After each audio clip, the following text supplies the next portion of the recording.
Noah Fant, big touchdown here for Seattle. And so the Seahawks back on the board, back in front. Told you, needed a touchdown to get you to that -2.5 potentially at plus money. There's a reason I ask these questions. They're not always smart, but sometimes they do work out. As we begin the final hour here, in-game live pro football game day, we like to say it's smarter to be on Sports Grid, and hopefully we can prove that. Now, everything is locked up at this moment, obviously. Seattle is up by 5, 30-29. So if you did invest in that over 55.5, you're not there yet. You do need more.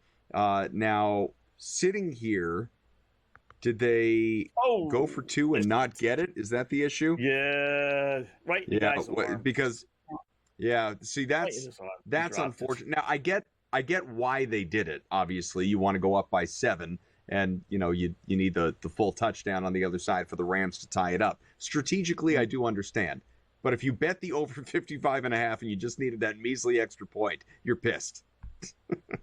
and the original number for the game was 7, which I had with Seattle. So that's the other thing. Could have had a push, or at least heading into the final drive anyway. Now you need, something goofy. Now you need a defensive touchdown or something like that.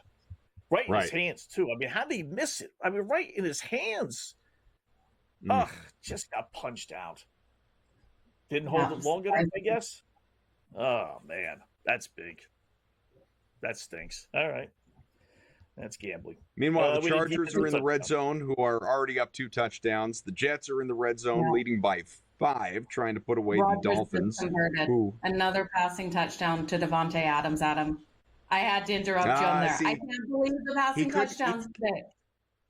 Couldn't get it at 500. This is what it is. Like, I swear I am a week too late or a week too early on all this stuff. Like, and I'm not alone. Everybody was playing Aaron Rodgers touchdown last week to Devontae Adams, the anytime TD for Adams. No, hey, he's 1 away from 500. Adams caught 200. He caught 400. Of course, he's going to catch 500, and I know he didn't today, but obviously he did get the anytime touchdown, so that's okay. Doesn't matter which one as far as you betting, but Adams now 5 for 59 with that score. Lazard, his old friend from Green Bay, also a touchdown. Rodgers just going out with all his old friends. Here it's Lazard touchdown, Adams touchdown. Ty Conklin got one as well. He's actually the one that got number 500. But this is what I talked about earlier, Scott. Not that I necessarily expected the Dolphins to lay an egg, but I expected us to see pretty damn close to the best version of Aaron Rodgers, at least in 2024 or now 2025, that we were going to get on his way out the door. Because I think this very likely is the end. Yeah, who knows? This might be like, okay, someone's going to say, we'll give him a shot, bring him into camp, hand him a starting job. He'll stay, at least, in shape. Someone gets certain training camp. There might be some guy. Maybe there's just Seattle get the ball back. Seattle get the ball back. We may have a shot at this late 7th year.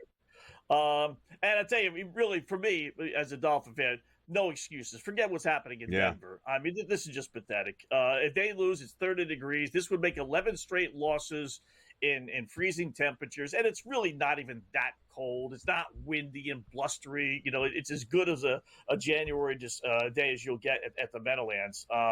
They just don't win these games. 2-14, they'll be on the road with a backup quarterback. I know they won last week, but you got a team that's playing for nothing. The Jets, interim head coach, interim GM, interim owner, if it was up to the fans, interim quarterback. They're all leaving, and somehow or another, not even the great boy wonder Mike McDaniel can get a win in New York. So this is just, or New Jersey. This is just pathetic. It really is. And so here's what happened with that LA situation. Jimmy Garoppolo was intercepted, but they reviewed it and reversed it, and so it was an incomplete pass. So and it would have been at the LA 30 as well. So Rams are, I don't think they're doing anything with it. So I think they will be punting it away, and Seattle will have the ball with about 2.5 to go. But they weren't going to make it that easy for you here, Scott. Yeah, they got to go for it, though, right? 4th and 5, I see, from their own 35 with 2.5 minutes left. You can't punt, right? I know they have probably all 3 of their timeouts. Boy, if they go for it, don't get it. Seattle, again, gets maybe 1 first down. Rams use their timeouts, force Seattle to kick a field goal, and the Seagirls, as we like to call them, win by 8. That's a possibility. we're still in it. Chargers Yeah. again. They did a nice running touchdown on the board by the Chargers. So 34-13 in that one. But I can't believe out here that Denver actually shut out the Kansas City Chiefs and we weren't able to get that prop, you guys. They won 38-0. There was no shutout prop on the board today. We mentioned it. You can get it. Hopefully other people can get it on different books, right? It's crazy. Yeah. I'm just happy because, like, typically this is something that I would do, so I'm glad I didn't. I was building out a parlay, a whole bunch of alts, whatever, and I was already on, as I mentioned earlier, Kansas City plus 10.5, 11, 11.5, just as a straight. I played it a few different times at some different numbers, but usually in a big builder, I might alt something that it's like, of course that'll hit. And I was looking at, it was Kansas City at plus like 33.5 or some number, like some big, like yeah, they may lose, but are they really going to lose by like 5 touchdowns? 38-0. 38-0. Did not even show up today. That's crazy. That's called not showing up, right? We say that about other teams, but that is officially you just not caring. Just what was the point of us even being there, except that we had to do it because the NFL says we have to do it. You look at the total yards and everything. I mean, just poor Carson Wentz, if he was going to use this to showcase himself for next season, forget about it. 10 of 17 for 98 yards.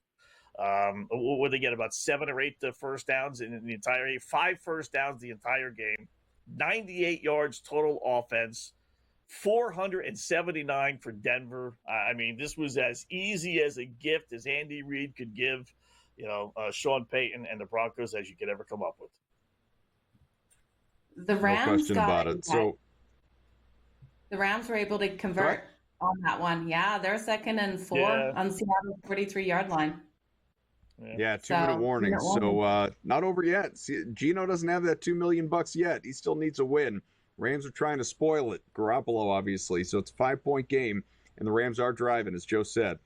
Cardinals, 33-24, and we'll be punting midway through the fourth quarter. So the Niners will get the ball back down by 9. Dolphins, they trail by a dozen right now with 9 minutes to go in that one, and they're trying to convert around midfield and keep their drive going. Meanwhile, the Chargers are pummeling the Raiders with about 3 minutes left, 34-13. So some of these late afternoon games getting a bit out of hand, but we'll have a couple of good finishes on the way to the game. The only one that really matters outside of, Broncos mattered, but it was just never a game. The only game that really matters tonight, Lions, pardon me. Far cry from the Dolphins. Vikings and Lions, who we will discuss quite a bit more. Tom Vecchio is going to join us coming up in about 20 minutes as well. So get ready. Best bets and a whole bunch more as it concerns the 2.5 3-point favorite Detroit Lions tonight at Ford Field with a massive total, biggest of the slate, one of the bigger ones of the year at 56.5. We will be back here coming up in just a couple of minutes on In-Game Live Pro Football Game Day on Sports Grid.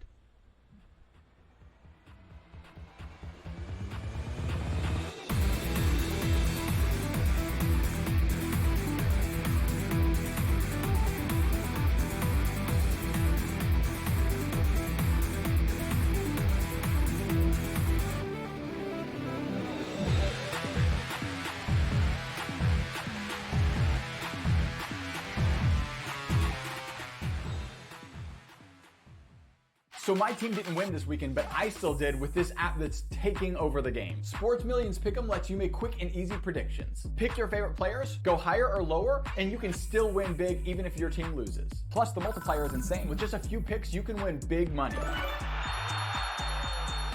So get on it. They've got a welcome bonus to help you start off your winning streak.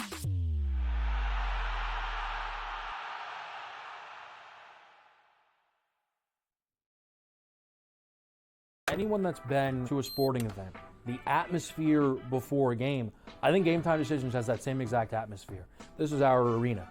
This is what we do. There is going to be an energy to Game Time Decisions that you will feel night in and night out. The excitement you get when you lock your bets in, when you're figuring out what you want to do, we can zone in on the biggest games each night, I want this to be the place that people come to before the games start so they feel as ready as possible to lock in their cards. We are going to hit every single one of those markets that you need to know about. We're gonna go through every single thing, and I've got a great team behind me that's gonna help me get the job done. There is not gonna be a better place, I promise you, than Game Time Decisions to get that new information, react to it, and be able to then bet accordingly. We will have everything at our disposal, and we will use that to our advantage. I'm Kevin Walsh. Tune into Game Time Decisions from 6 to 8 p.m. Eastern on Sports Grid. Your gut says Miami is going to win, and you should take the over. Your gut also said your NFT selfies would only go up in value. They didn't. But your head is on Sports Grid and knows the QB is in concussion protocol. The backup has a 45 QBR against the zone coverage. The New York D has the most sacks in the league. So yeah, trust your head. It's smarter to be on Sports Grid.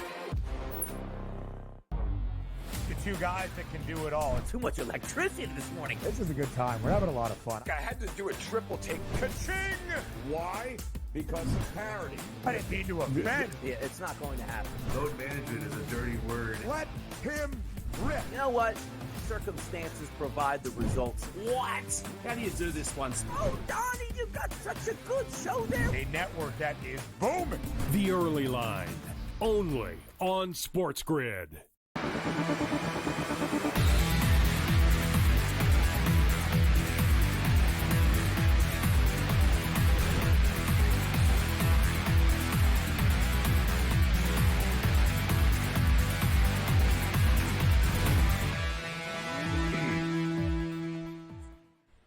We are back in game live pro football game day, and the Rams, they've got the ball about a minute left, trailing by 5, and they are into the red zone, 3rd and 8 at the Seattle 14 against the Seahawks, obviously. Meanwhile, the Dolphins are in the red zone. They trail by 12, however, but there's still 7.5 minutes to go in this divisional battle with the Jets, 3rd and 2 at the New York 7. The Raiders are in the red zone with a minute left, down 21, however, against the Chargers, 2nd and 1 at the LA 20.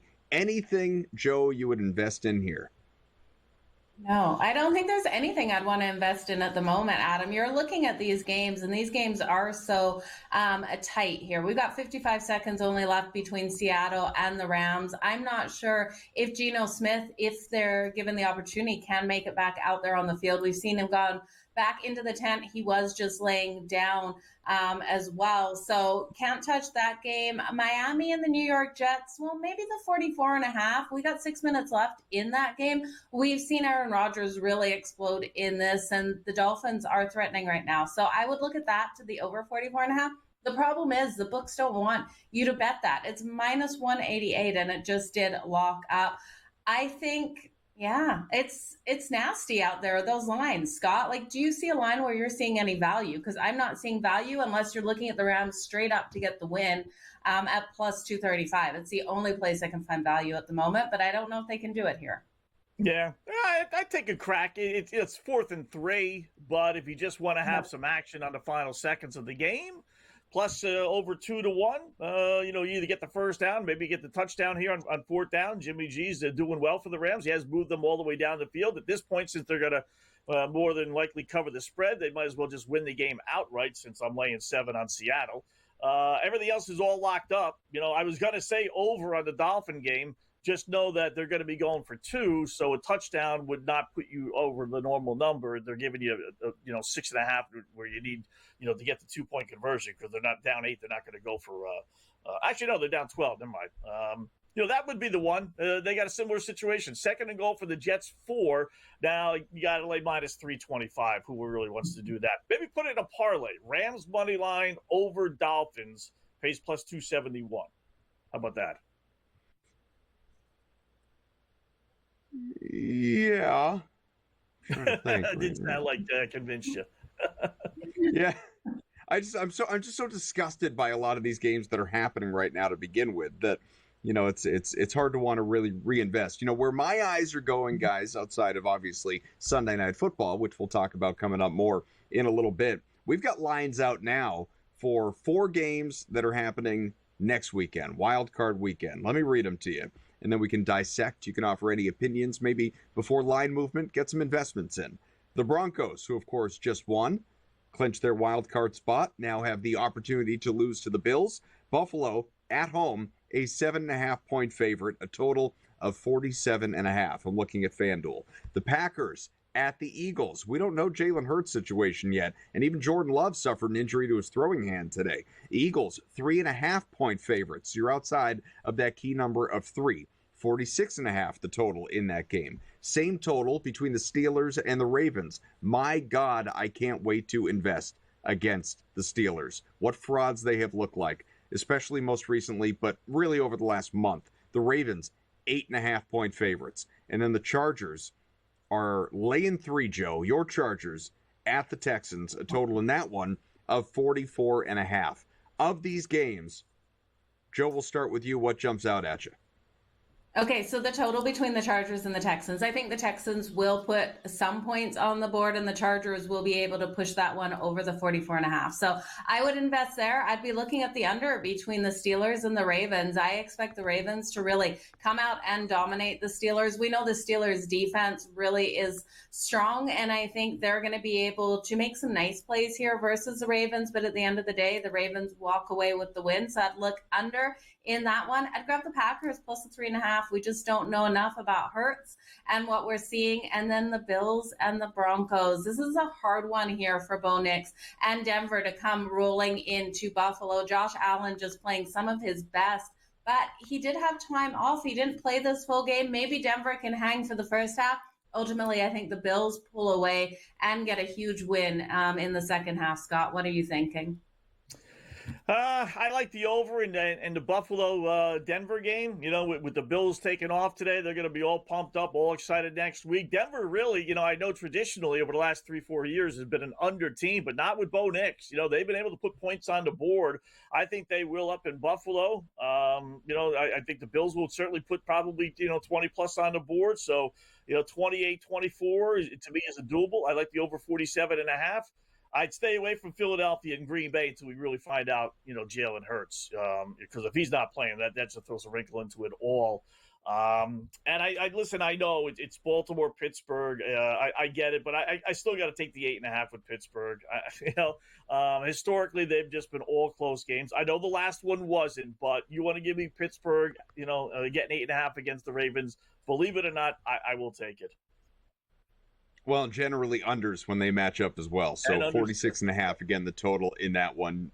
Even if you're not comfortable with the side, maybe you look toward the under in that one. It's true. Mike Tomlin does tend to, at least to his credit, give Lamar Jackson a hard time. Much as I would love to lay the number with Baltimore, and I still might, at just initial reactions, it's hard to go against Tomlin, specifically with Lamar on the other side. It's not even just the Mike Tomlin as an underdog thing. Do want to mention before we break, by the way, Circus Survivor, which of course started with north of 14,000 people chasing more than $14 million all the way back before the season.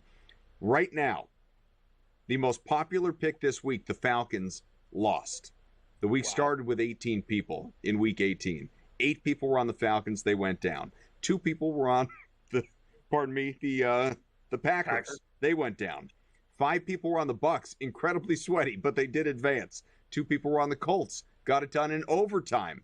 That leaves only 1 entry on the Cardinals, who right now, if they don't screw it up, are on their way to a win against the Niners, up 40-24 with about 6 minutes left.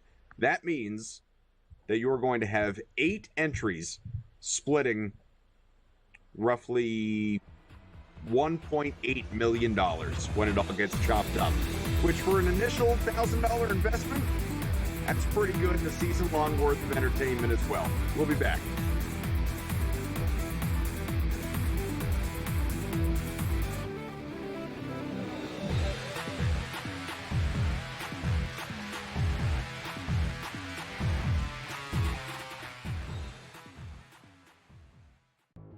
We'll be right back. It's time for a Sports Grid 2-minute drill. Time now to play a little buy or sell.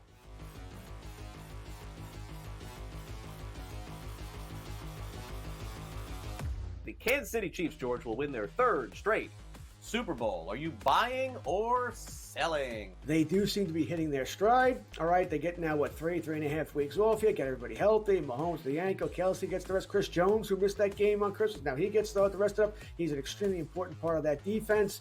So they're looking good. They're covering spreads now, something they weren't doing. Now they're actually winning legitimate games. That being said, that offensive line is still bad. All right, and I think there'll be teams that take advantage of that. No, I'm selling. I'm selling here.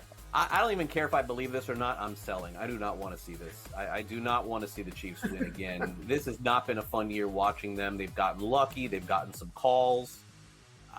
No, please no. Jamar Chase will win the receiving triple crown this season. Yards, receptions, and touchdowns. George, you going to buy or sell this? I'm going to sell this. I'm going to say he's great. He's going to have a lot of great numbers here, but I'm going to say no, he won't get the receiver crown. Maybe 2 out of 3. He'll just miss. He'll do a little Aaron Judge. He won't get the average.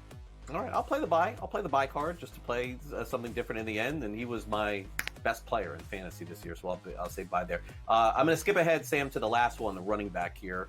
Bucky Irving, who's been fantastic for Tampa Bay, will be a top 8 running back in drafts next season. Is this buy or sell? Assuming everybody comes back, Godwin, Evans, Mayfield, I see no reason why they wouldn't. I'm going to buy this, Craig. I'm going to buy. I think Bucky Irving is going to be that guy. It's a heavy passing offense, lots of touchdowns. Buy. Fantasy Sports Today, your weekend source for year-round fantasy insights, 8 a.m. to 11 a.m.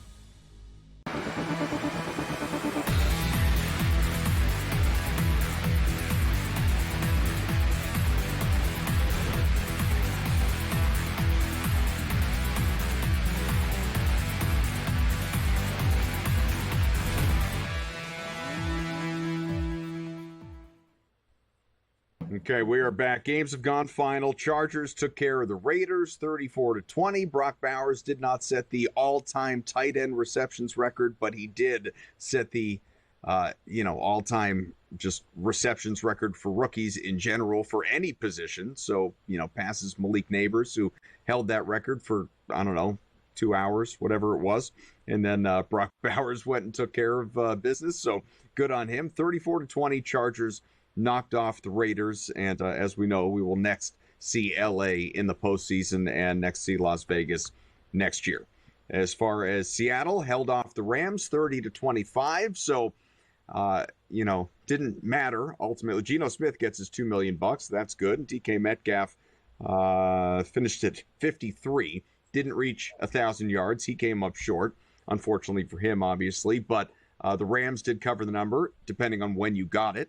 If you invested in LA in this one, if you got the 6.5, 7.5 versus if you got it at, say, 3.5, a while back there. The Jets still leading against the Dolphins. Jonnu Smith did just score a touchdown, so it's a tight game. 25-20. New York is leading, has the ball. 3.5 still to go in this contest here. And Niners, Cardinals working on putting San Francisco away. It's 40-24, about a little under 5 minutes left in regulation in this one. Trey McBride, 7 for 65. Ricky Pearsall, 5 for 65. They are your leading receivers in this game. Patrick Taylor, I don't know what it is about Niners running backs, whether it was CMC or Mason or Guerrero or obviously now Taylor, who's 15 for 96 on the ground. And maybe it's just the system, but these dudes, they churn out running backs. None of the level of Christian McCaffrey, I understand, but these guys, they certainly perform. Dobbs is up to 326 passing. Kyler Murray at 242. And again, this game is not quite over yet. But the playoff picture, it is coming into focus, guys. Adam Schefter, ESPN, just tweeted out some of the details for tonight as it relates to, obviously, a monumentally important contest between Detroit and Minnesota. We already know it's Packers, Eagles, Commanders, Buccaneers, and it will be Lions or Vikings against the Rams in the wild card round in the NFC. But the NFC playoff picture going into the evening has those two tied at number 1, chasing the bye, though percentage or tiebreaker-wise, the Lions are in that one spot, followed by the Eagles, the Bucks, the Rams, and then the Vikings, or it will be the Lions if Minnesota wins tonight, Commanders, and Packers. Here, Joe. So anything in particular with the postseason you are most looking forward to as it relates to this group? Yeah, my Charger is just steamrolling over everyone, Adam. You can see it coming, right? They start with the Texans, and then they're just going to run away with this.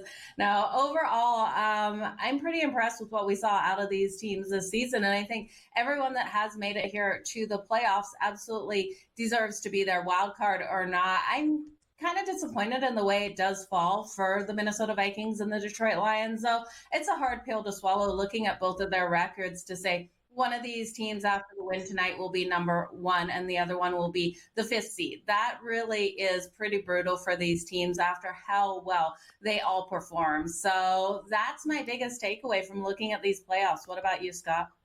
Yeah, I'll just reiterate what I said before. I don't get the LA Rams today resting everybody after Tampa Bay won. You know, that they fall into the number 4 slot, and now they got to face the loser of Minnesota Detroit, you know, versus facing the Washington Commanders, who, you know, a nice team, great story, love Jaden Daniels, but I got a chance to face a rookie quarterback at home versus having to face the loser of Detroit, Minnesota. I don't understand that. Why would you rest everybody? Again, I just say it all the time. These teams just don't care. As long as they're in the playoffs, that's all they worry about. And that's why I'm worried about Minnesota props tonight. I know it's a big deal. I get it, being the number 1 seed, home field advantage, bye. But it doesn't make sense why these teams just roll over. But we saw it with Washington today, even though they did win, benching Daniels in the second half. And we saw it with the Rams today. Congratulations, LA Rams. You get to face Detroit or Minnesota. And then again, if you survive that, you'll face, the number 1 seed. It just doesn't make any sense to me what the Rams did today. Well, it's, let's see, the Cardinals continue to lead by 16, 4 minutes left. The Jets just scored again, guys. Aaron Rodgers going out on a high note here. 4th touchdown pass of the day for Aaron Rodgers, 274 passing for him. And this one went to Breece Hall. So Breece Hall, who, he's slow to get into the act. We've seen Adams, Lazard, Conklin, now Hall, a receiving touchdown, 3 for 15 for Breece Hall. Monster performance out of New York. Gang Green on the way out the door.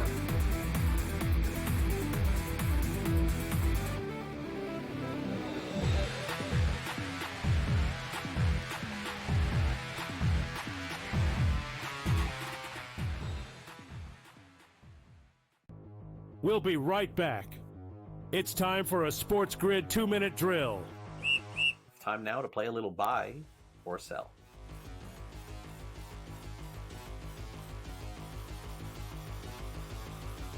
The Kansas City Chiefs, George, will win their 3rd straight Super Bowl. Are you buying or selling? They do seem to be hitting their stride. All right, they get now, 3.5 weeks off here, get everybody healthy. Mahomes to the ankle, Kelsey gets the rest. Chris Jones, who missed that game on Christmas, now he gets the rest of it. He's an extremely important part of that defense. So they're looking good. They're covering spreads now, something they weren't doing. Now they're actually winning legitimate games.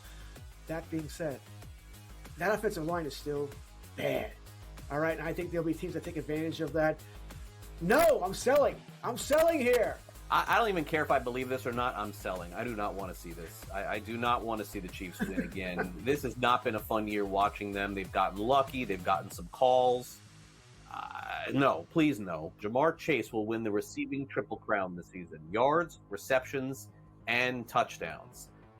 George, you going to buy or sell this? I'm going to sell this. I'm going to say, he's great. He's going to have a lot of great numbers here, but I'm going to say no, he won't get the receiver crown. Maybe 2 out of 3 here. He'll just miss. He'll do a little Aaron Judge. He won't get the average. All right, I'll play the buy. I'll play the buy card just to play something different in the end, and he was my best player in fantasy this year, so I'll say buy there. I'm going to skip ahead, Sam, to the last one, the running back here.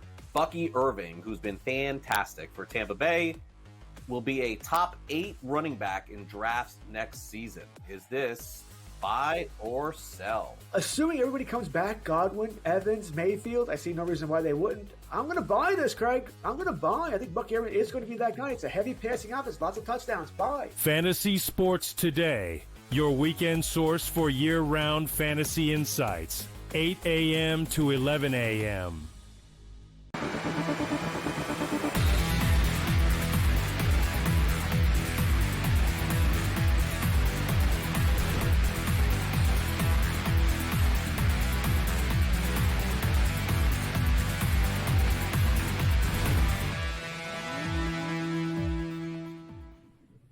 All right, we are back. We've got about a half hour left here in Game Live Pro Football. Game Day games obviously are working on concluding. The Cardinals, they've hit the 2-minute warning, leading 40-24 against the Niners. The Jets, as mentioned, scored again, 32-20. Miami has the ball. They are just about at the 2-minute warning, but for all intents and purposes, these games are over. Also, the outcomes mean jack squat. There's one game in front of us that does matter, and it's the biggest one of Week 18. It determines the winner of the NFC, at least in the regular season, first round bye, of course, by association, the winner of the NFC North as well. It's Detroit and Minnesota. Here to help us break us down and react to the day, all of it. Let's quad box and bring in Tom Vecchio. Joins me, Adam Kaufman, Joe Madden, Scott Wetzel. Tom, how's the betting day going? I know it's been a weird Week 18.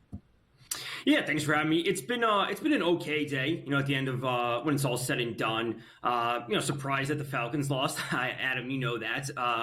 But It's been an up and down day. Some surprise performances from teams and players. I know a lot of people were chasing props when it comes to contract incentives, career milestones, whatever it might be. But some of those lines are super heavily bet. So when a line opens up like Mike Evans at 91 or whatever it might be and gets bet up to 94, 95 and a half, like there's an opportunity to take a lot of unders. And there's a lot of coach speak that leads to Blake Corum having a prop sitting up at 52 or 55, wherever his rushing total is, and allow you to take some unders on whatever it might be.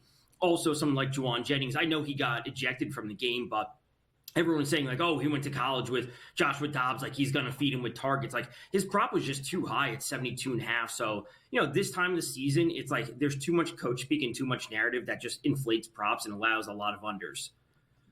How about the, under props, Tom, but over in the games, which I was surprised with. I thought with all these meaningless games, guys would just be looking to get home and everything else. And really outside of the Giants, Eagles, Broncos, Chefs, as I like to call them. And then there was one other, but only 3 unders so far today. Everything else has been over. Surprising. Yeah. Like some players going under, but the game's still flying over. We've seen that before. And I always like to think like players want to put out good tape. Like as the saying goes, like they want to like go into free agency with some good things. And then at a certain point, like the teams are going to be rotating in players. But at one point for, who was it? The Saints, they had, Jawan Johnson was up at like 60 some yards. And then they had like 6 different receivers who were all like 19 yards or lower. So like they're just rotating in players. So no one player is that dominant option just because they want to see what they have. These teams have to evaluate the players on their roster, but it leaves like just like 1 or 2 players going over, but the points are still there. So it can be super frustrating at this time of year, especially with teams that are eliminated. They're just teams just rotating in players and doesn't provide a high level of consistency. So like sticking to teams that have something to play for is probably the best way to go if you're like trying to limit what you're getting into. Tom, looking at all of these games today, was there one that really stood out that shocked you with the outcome? Maybe the Kansas City Chiefs not being able to put up any points out there versus the Denver Broncos, or did you expect that, or is there another game that really stuck out for you? I mean, based on what we know now, it might be. It, Tom. Don't tell her you expected it.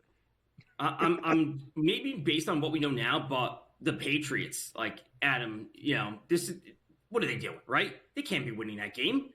Right. I mean, like, nope. It's great for them. Already fired the coach. Yeah, because we know that they fired the coach, but like, just from an organizational standpoint, like there needs to be more awareness. And I know like everyone can say like, yeah, players don't quit, coaches don't quit. They still have these things that they're striving for. But that surprised me. Obviously, the Panthers, granted, they've been playing much better in the second half of the season, especially Bryce Young, compared to where they were. They look like a completely different team, compared to the first 2 weeks of the season. And then, the Bucs, like they win this game. There's like this highlight at the end with Mike Evans, but they didn't look good for 75% of that game. And now they head into the playoffs looking okay. How about the Packers? I'm a little surprised. I know that Jordan Love didn't play second half with a hand injury, but still beat the Bears, 12 straight times, 11-1 against the spread, player for seedings, and they lose at home. Yeah, the issue would be with Jordan Love. Like you said, like they didn't like have something to play for specifically. The seeding's what it was, but like at the end of the day, like Jordan Love, does he really need to be out there? Do you need to have him warming up? And I know I heard the end of the last segment where like they do have to fight for the seeding in terms of where they want to go. So they're on the road taking on Philly, right? And that's not easy. So I understand like both arguments of it. It's just, it's super tough to like it's super tough to like have a result knowing like what happened. Like, oh, Jordan Love kind of got banged up and now they have to go on the road and they lost. So it's a tough spot to be for a lot of teams and players.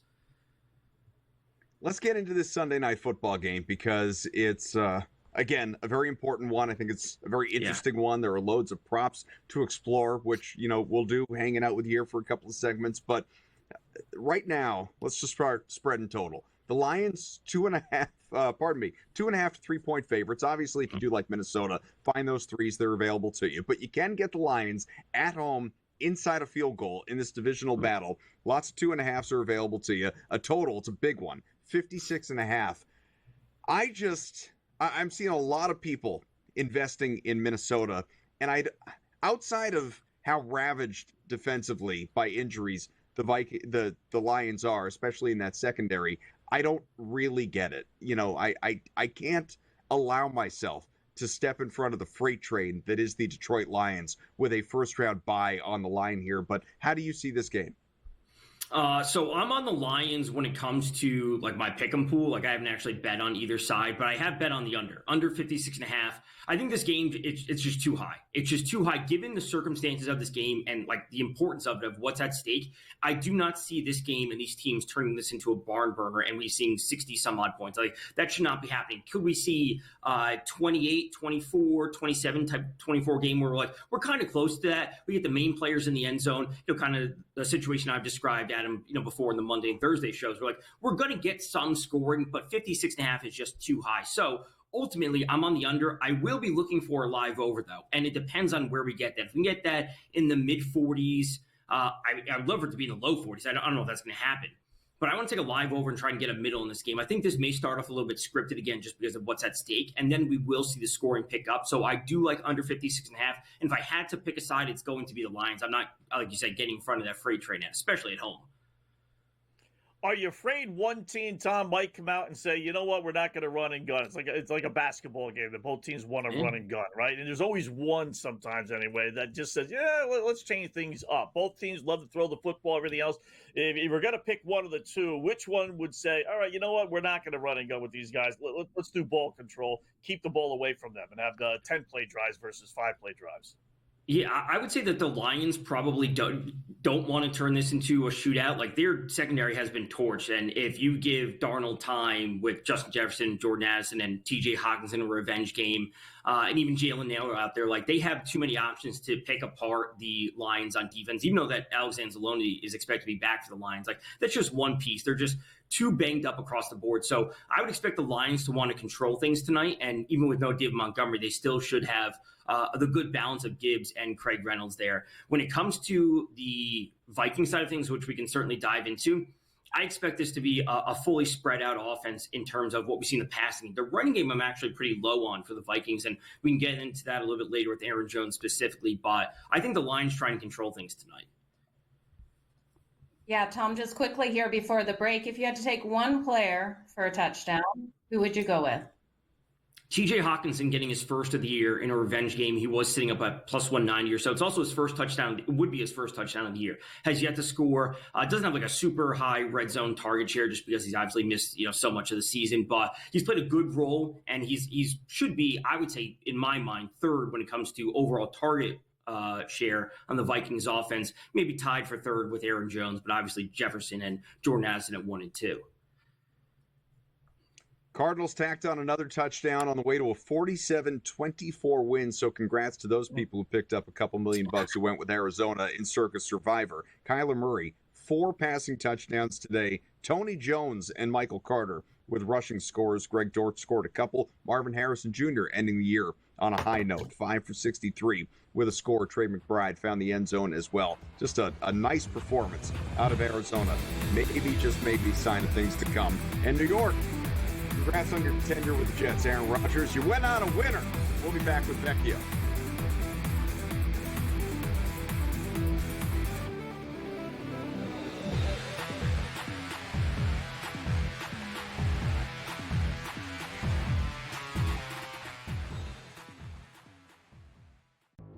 We'll be right back. It's time for a Sports Grid 2-minute drill. Time now to play a little buy or sell.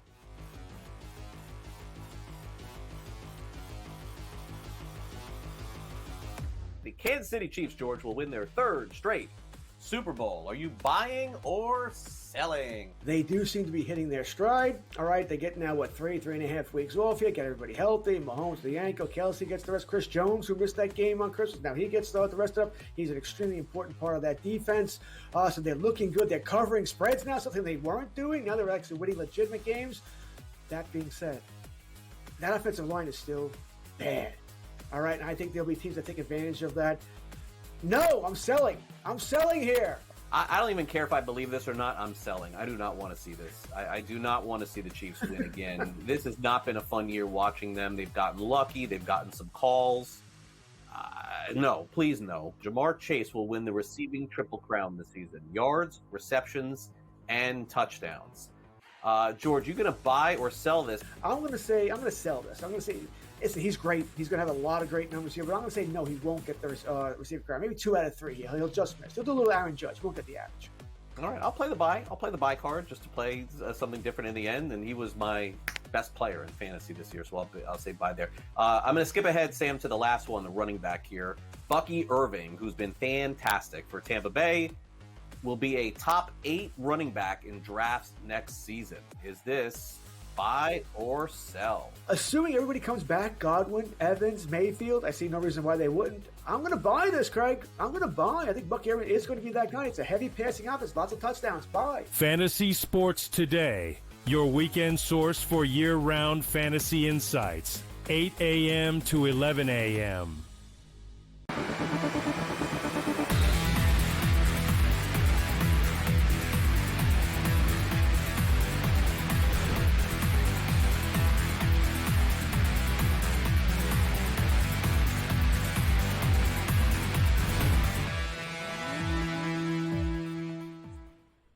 All right, we are back. Scott, Joe, I am Adam. Vecchio is here with us, of course, a regular contributor on Sports Grid. I don't need to introduce the man, plus he's already been hanging out for a segment. We're looking ahead to the Lions and the Vikings. And let's get into some of these props. I know Joe just asked you about anytime touchdowns, and you shouted out Hawkinson. We can get to the pass catchers, but got to start with the quarterbacks here because I just think it's really interesting. The numbers are somewhat inflated with the expectation for offense. Jared Goff, I'm looking on FanDuel, 284.5 passing. Sam Darnold, 293.5 passing. You look at touchdowns. Both these guys are, you could bet them at 1.5, but the juice is extreme. So really, you start to look toward 2.5.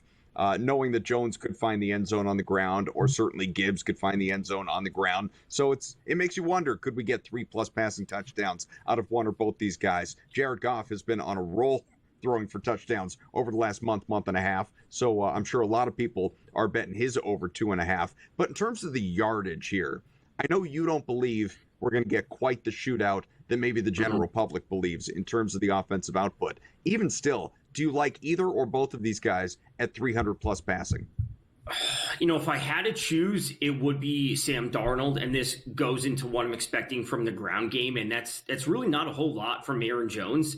And, he got banged up with this quad contusion at the end of last week's game against the Packers, where Cam Akers and Ty Chandler stepped in. So I specifically like Aaron Jones under 14.5 rushing attempts, and that does correlate with the Vikings passing the ball more overall. But man, 293.5 is a high number for Sam Darnold. So if I expect, as I said in the previous segment, the Lions to try and control the ball and run it more, maybe the Vikings do have to, are playing from behind, and they do have to get out and pass it at a higher rate overall, and that does lead to Darnold hitting 300. How about Darnold? They got him touchdown passes, Tom. It's a nice number, 1.5, right? But it's juiced to minus 245. Which is always the second leg that hits you there. But if we get somewhat of the shootout that we expect, and with that Lions secondary being so bad, I know they got Aaron Jones, but man, I don't know how Sam Darnold doesn't get 2 touchdown passes tonight. He does. 245 is a pretty big line for 2.5, for 1.5 to get to 2. So, you would have to put it in some type of SGP, which, Adam knows, I'm not the biggest fan of overall, but maybe finding an alt line for Sam Darnold where you're not reaching for 293, you take him out like a 250-ish, and get him with the 2 passing touchdowns. Because that's what I do expect from the Vikings overall. Again, I'm pretty low in their run game tonight. I think Jones may play a role in the passing game, but I just don't expect him to be pounding the ball. So some type of very simple SGP where you alt down Sam Darnold and you get the 1.5. So like you're essentially getting it at decent odds is probably the best route to go.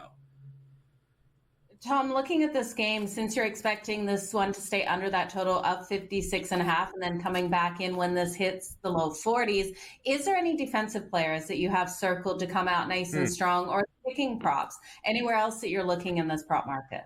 The one spot that I wouldn't mind would be a Jared Goff interception. It's sitting at -102. And this comes, and listen, Darnold's sitting at -156, but I'm much more worried about the Vikings defense overall with the interceptions that they've had this season. And, when we're looking at the passing attempts for both of them, they're both sitting up at 35.5. And if they're going to be passing the ball at a high rate, and granted, the Vikings run defense has been awesome. So I know I say the Lions, like they should be running the ball. I expect them to run the ball, but the Vikings run defense has been awesome this year. So if they're in a spot where they can't run the ball, Goff will be pushed into somewhat of a passing game script, and just the volume of passes that he will have, that would just put him at a higher risk for interception. So we're getting a -102 for an interception. I really don't mind that. So I don't want to go to one specific defensive player or kicker prop. I guess Jake Bates would be the answer on that side, but I like in a roundabout way, the interception is a defensive thing for the Vikings. There's a ton of talent in terms of the pass catchers. We start with the star wide receivers here.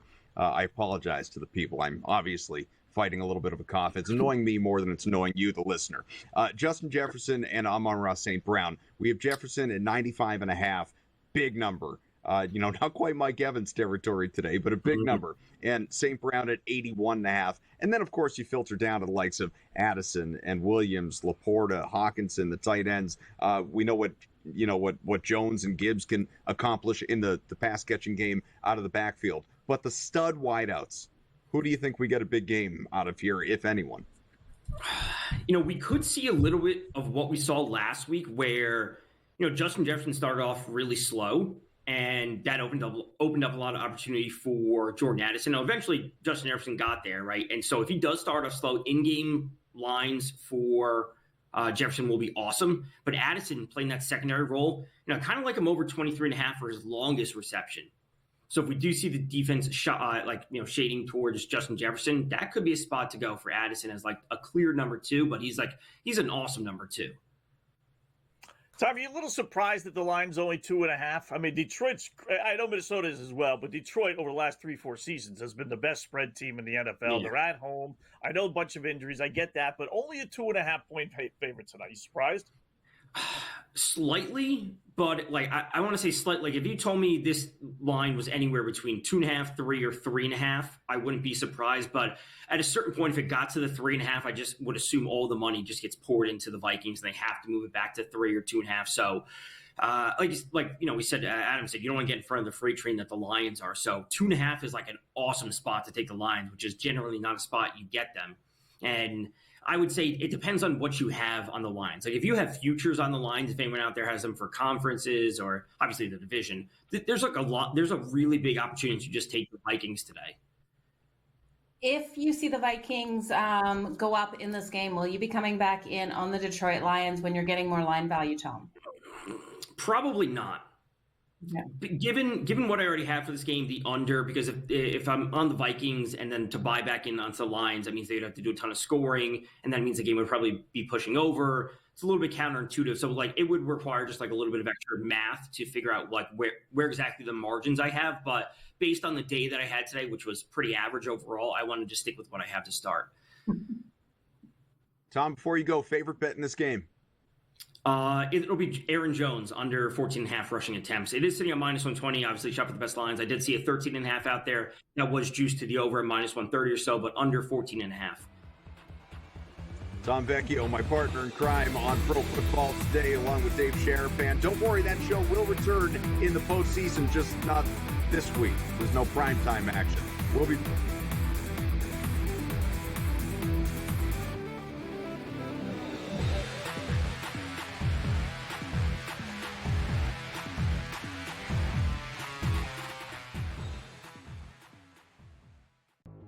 We'll be right back. It's time for a Sports Grid 2-minute drill. Time now to play a little buy or sell.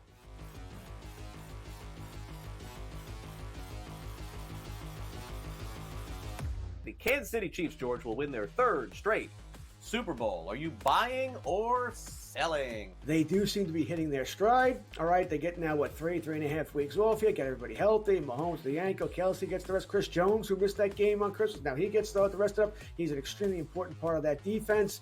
So they're looking good. They're covering spreads now, something they weren't doing. Now they're actually winning legitimate games. That being said, that offensive line is still bad. All right, and I think there'll be teams that take advantage of that. No, I'm selling. I'm selling here. I don't even care if I believe this or not. I'm selling. I do not want to see this. I do not want to see the Chiefs win again. This has not been a fun year watching them. They've gotten lucky. They've gotten some calls. No, please no. Jamar Chase will win the receiving triple crown this season. Yards, receptions, and touchdowns. George, you going to buy or sell this? I'm going to sell this. I'm going to say, listen, he's great. He's going to have a lot of great numbers here, but I'm going to say no, he won't get the receiver crown. Maybe 2 out of 3. He'll just miss. He'll do a little Aaron Judge. He won't get the average. All right, I'll play the buy. I'll play the buy card just to play something different in the end, and he was my best player in fantasy this year, so I'll say buy there. I'm going to skip ahead, Sam, to the last one, the running back here. Bucky Irving, who's been fantastic for Tampa Bay, will be a top 8 running back in drafts next season. Is this buy or sell? Assuming everybody comes back, Godwin, Evans, Mayfield, I see no reason why they wouldn't. I'm going to buy this, Craig. I'm going to buy. I think Bucky Irving is going to be that guy. It's a heavy passing offense, lots of touchdowns. Buy. Fantasy Sports Today, your weekend source for year-round fantasy insights. 8 a.m. to 11 a.m.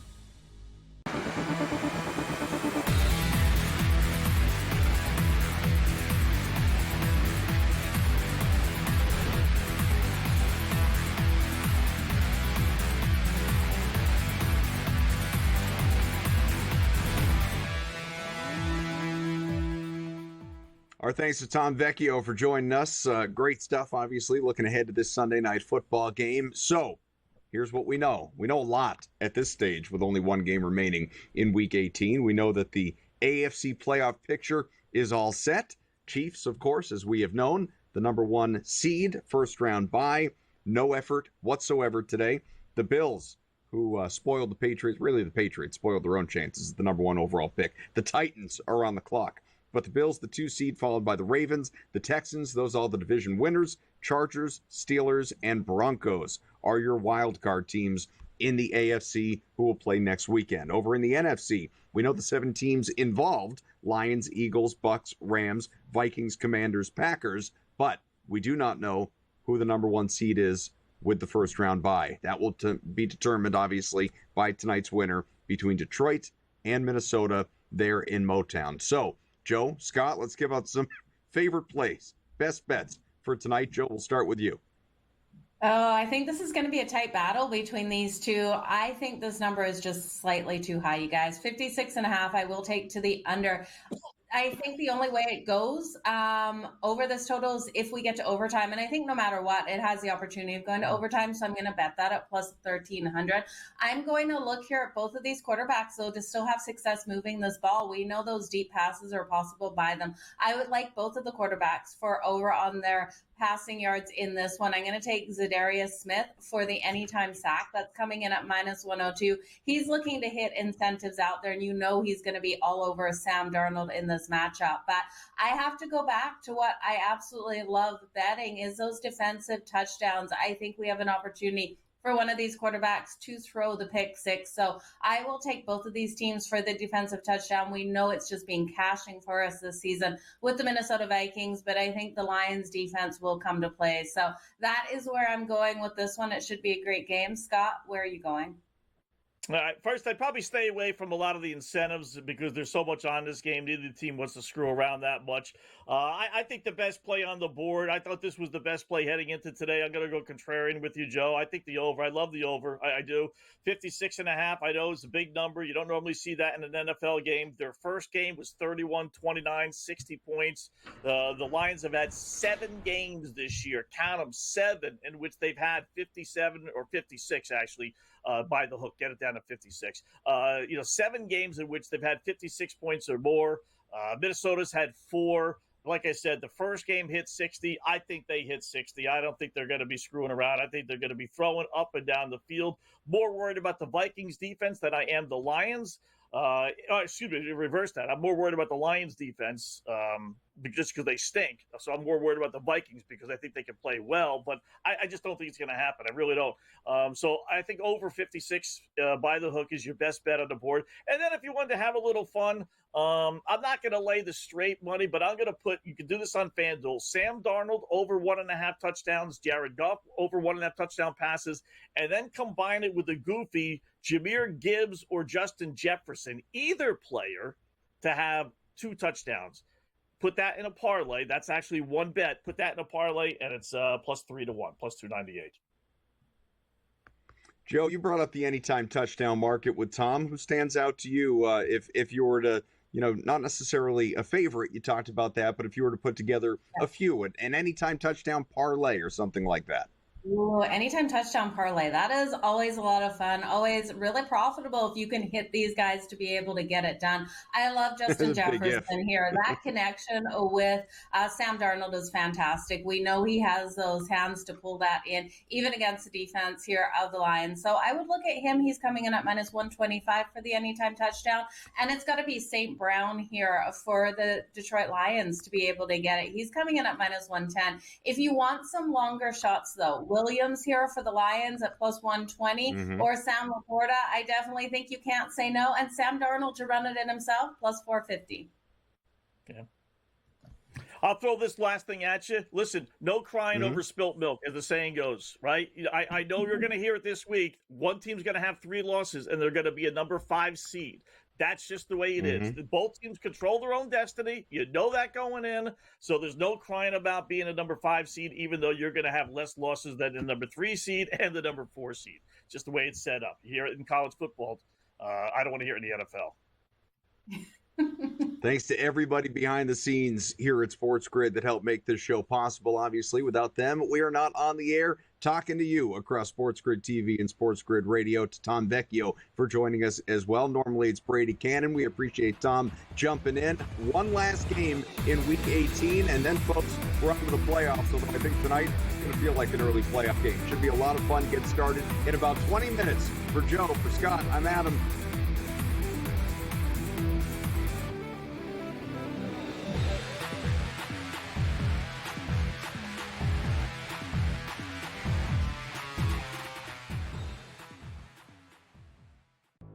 We'll be right back. It's time for a Sports Grid 2-minute drill. Time now to play a little buy or sell.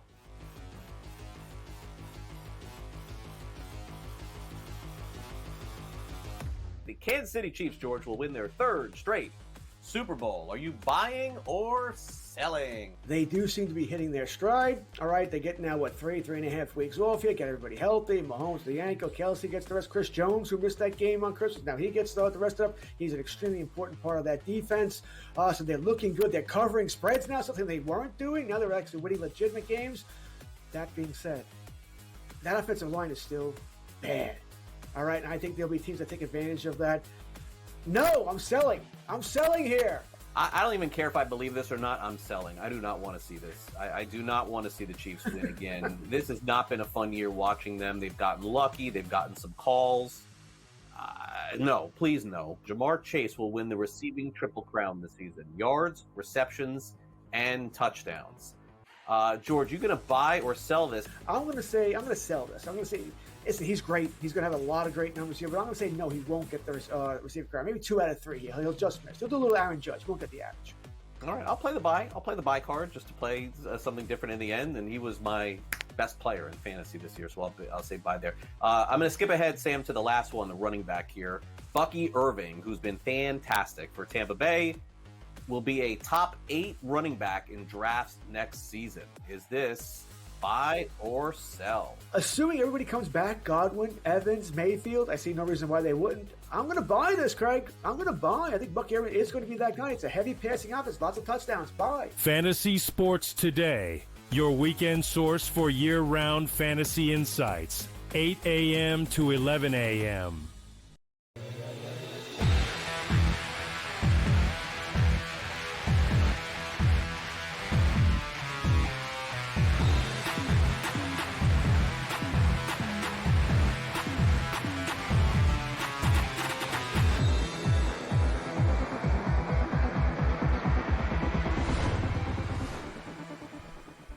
Let's roll. In-game live game day has begun. The final game day of the National Football League regular season. Welcome to the Sports Grid Radio and Television Network, Sirius XM Channel 159. I am Gable Morency. Let's do this thing. Countdown to kickoff is on. The term big game is tossed around very loosely in this industry. Tonight is the definition of a big game. And in fact, it is the biggest game of the year in the National Football League so far this year. I would venture the other big game of the year was the Buffalo Bills and the Kansas City Chiefs. This has every bit as much, but more impact on the playoffs and the seeds. And we can't stress enough what a difference there is between being a 1 seed and a 5 seed, all right? So before we get to the trends and we break it all down, I'll tell you this. We went to this format in 1978. So since 1978, 49 teams have made the Super Bowl as a 1 seed. So you think you do the math, you're like, well, that's pretty much every year. Yeah, that's right. So 49 teams have made the Super Bowl as a 1 seed since 1978. You know how many 5 seeds have made the Super Bowl? 3. 49 or 3. Listen, I'm not a mathematician, but something tells me that you have a better chance of getting into the Super Bowl if you're a 1 seed instead of a 5 seed. Only 3 times a 5 seed has made it to the Super Bowl since 1978. 49 1 seeds. And there's been a lot of talk about the college football playoff and the bracket and the format and all this. And one of the dumber things, of course, that about the college football playoff bracket was that some teams got a bye simply by winning their conference, even though we all knew they weren't better teams than the teams that had to play. You know, I've always been baffled by this. The NBA does it. The NHL does it. How hard is this, man? Just go 1 through 8, man. 1 through 7, 1 through 8, whatever. You win your division, good for you. You've got to, if you don't have a better record than a team that didn't win a division, you're still seated lower than they are. I don't care if you won your crappy division, right? I mean, really. I mean, the Tampa Bay Buccaneers have home field advantage now. They could barely beat the New Orleans Saints today, all right? They had barely a New Orleans Saints team that didn't have anybody. They could barely beat the Saints. Now they get home field. Oh, you won your division. You're playing the division with Carolina, Atlanta. Look at the uselessness of this division, right? So it is what it is, but nevertheless, that's my point about how critical this football game is.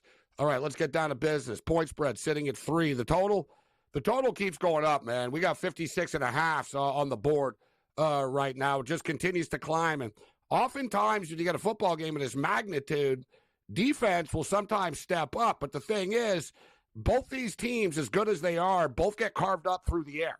Now, you can also argue that they put up a lot of points and they're playing in high-scoring games and they have leads, which I sort of buy into a little bit. But the fact is, we've seen it, right? The Detroit Lions, they're beaten up. You can throw the football on these guys. Their defense gives up a ton of points. The Minnesota Vikings don't give up as many points, at least doesn't feel like it does, but they give up a chunk of yards through the air as well.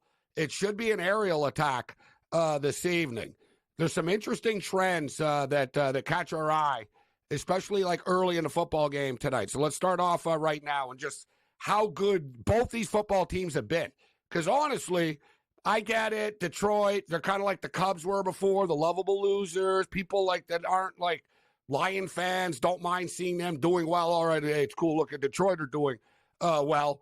People don't feel the same way about the Minnesota Vikings, but the Minnesota Vikings are the same team, right? Their fan base has been through misery.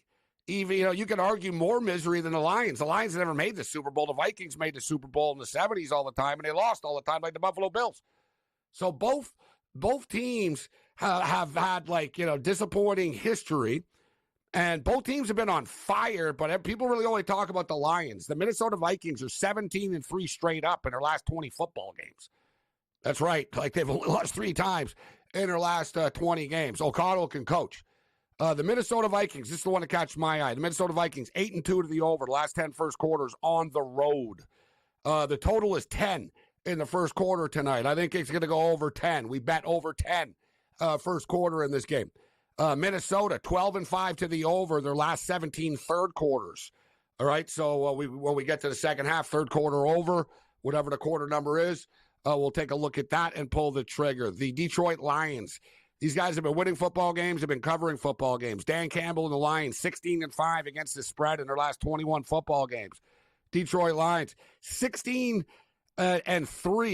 to the over their last 19 third quarters. So let's combine the Minnesota Vikings, who are 12-4 to the over the last 17 third quarters. Now you get the Lions, 16-3 over the last 19 third quarters. I think we're going to be taking the over in the third quarter of this football game. I should note Minnesota 8-2 over the last 10 first quarters on the road. Detroit overall 16-3 to the over their last 19 third quarters. If there's one, you know what, looking at both these teams and their trends and their history, and there was just sort of one blemish, looking at the Detroit Lions, because there's a lot of check marks next to their name, right? A lot of, oh God, look, they cover this, they've done that, they've done this. Dan Campbell's been a money machine, an ATM machine. If there's been one blemish, it's the first quarters. The Detroit Lions have been a little bit slow. We've seen this, where it's like, Goff doesn't really look right. What's going on? And then boom, next thing you know, they got 34 points. The Detroit Lions are just 9-12 against the spread the last 21 games in the first quarter. The Minnesota Vikings are plus 0.5 in the first quarter. We played the Minnesota Vikings 0 plus 5 in the first quarter. We played over 10 as well in the first quarter. So there's some interesting trends to think about that we'll lean on throughout the football game, especially a lot of these quarter trends and second half trends. As far as the football game itself is concerned, we've got a lot of plays on this game. So let's start off with the Minnesota Vikings. Listen, I'm a diehard Michigan fan. I've always really liked the Detroit Lions, too. I can't say I'm a diehard Lion fan because, I'm not. But I have always liked the Lions, being a Michigan fan. And the fact is, like, the Buffalo Bills and the Detroit Lions, we're buddies. Like, we're actually like cousins. Like, we're like trailer trash cousins, on the other side of the lake. Like, you know what I'm saying? Like look, what Buffalo is snowed in. Where do we play? Detroit. Ralph Wilson, the longtime owner of the Buffalo Bills, is actually from Detroit. So I could go on. It's like an old school thing, going back to the old days with the families that own the team. The fan bases, we've always supported each other. Like Lion fans and Bills fans, if you don't know this, we're all sort of like, go Bills, go Lions, right? Like, we're buddies. Like, everyone's looking for that Lion Bills Super Bowl, right? The ultimate. Tickets would be like $20,000 to get into that football game. So I hate to do this, and I should know better because I've been betting on NFL football games since like 1981, and I've never seen the Vikings win a big game in my life. Never seen them win a big game in my life. Like I said, like, the Vikings have made Super Bowls, when I was a kid in the 70s. They had a lot of good teams, man, over the years, from like Dante Culpepper, Randall Cunningham. Like, dude, like, they've had a ton of great teams over the years. They never win big games. Sam Darnold's never really played in a big game in the NFL before like this. Like, by far. Jared Goff played in a Super Bowl before. Right? The Lions have been in the playoffs. Right? Like, this is sort of a spot where it's a kiss of death believing in the Vikings, but I think the Minnesota Vikings can pull this off tonight and maybe not win, but lose a super close one. Best bets on the other side.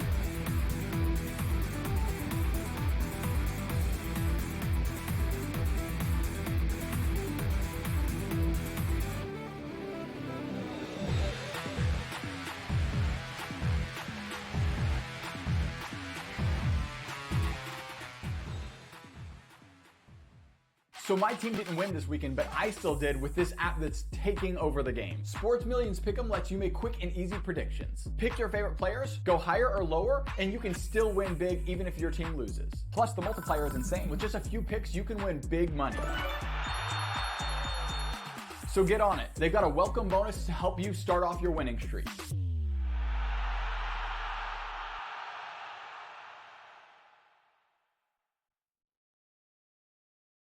Anyone that's been to a sporting event, the atmosphere before a game, I think Game Time Decisions has that same exact atmosphere.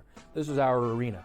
This is what we do. There is going to be an energy to Game Time Decisions that you will feel night in and night out. The excitement you get when you lock your bets in, when you're figuring out what you want to do, we can zone in on the biggest games each night. I want this to be the place that people come to before the games start so they feel as ready as possible to lock in their cards. We are going to hit every single one of those markets that you need to know about. We're going to go through every single thing, and I've got a great team behind me that's going to help me get the job done. There is not going to be a better place, I promise you, than Game Time Decisions to get that new information, react to it, and be able to then bet accordingly. We will have everything at our disposal, and we will use that to our advantage.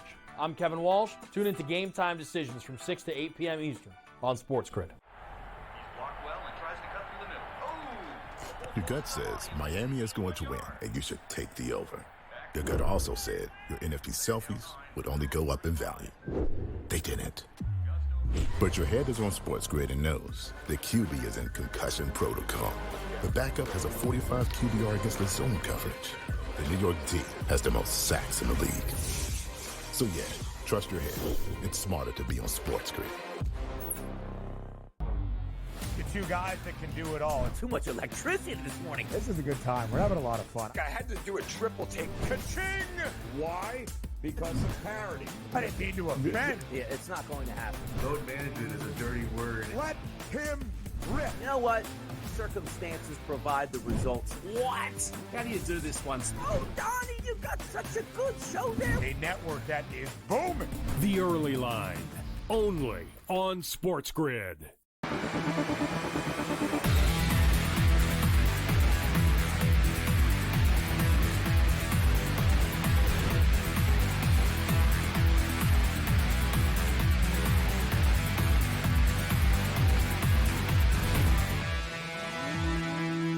All right, let's do this thing. Countdown to kickoff is on.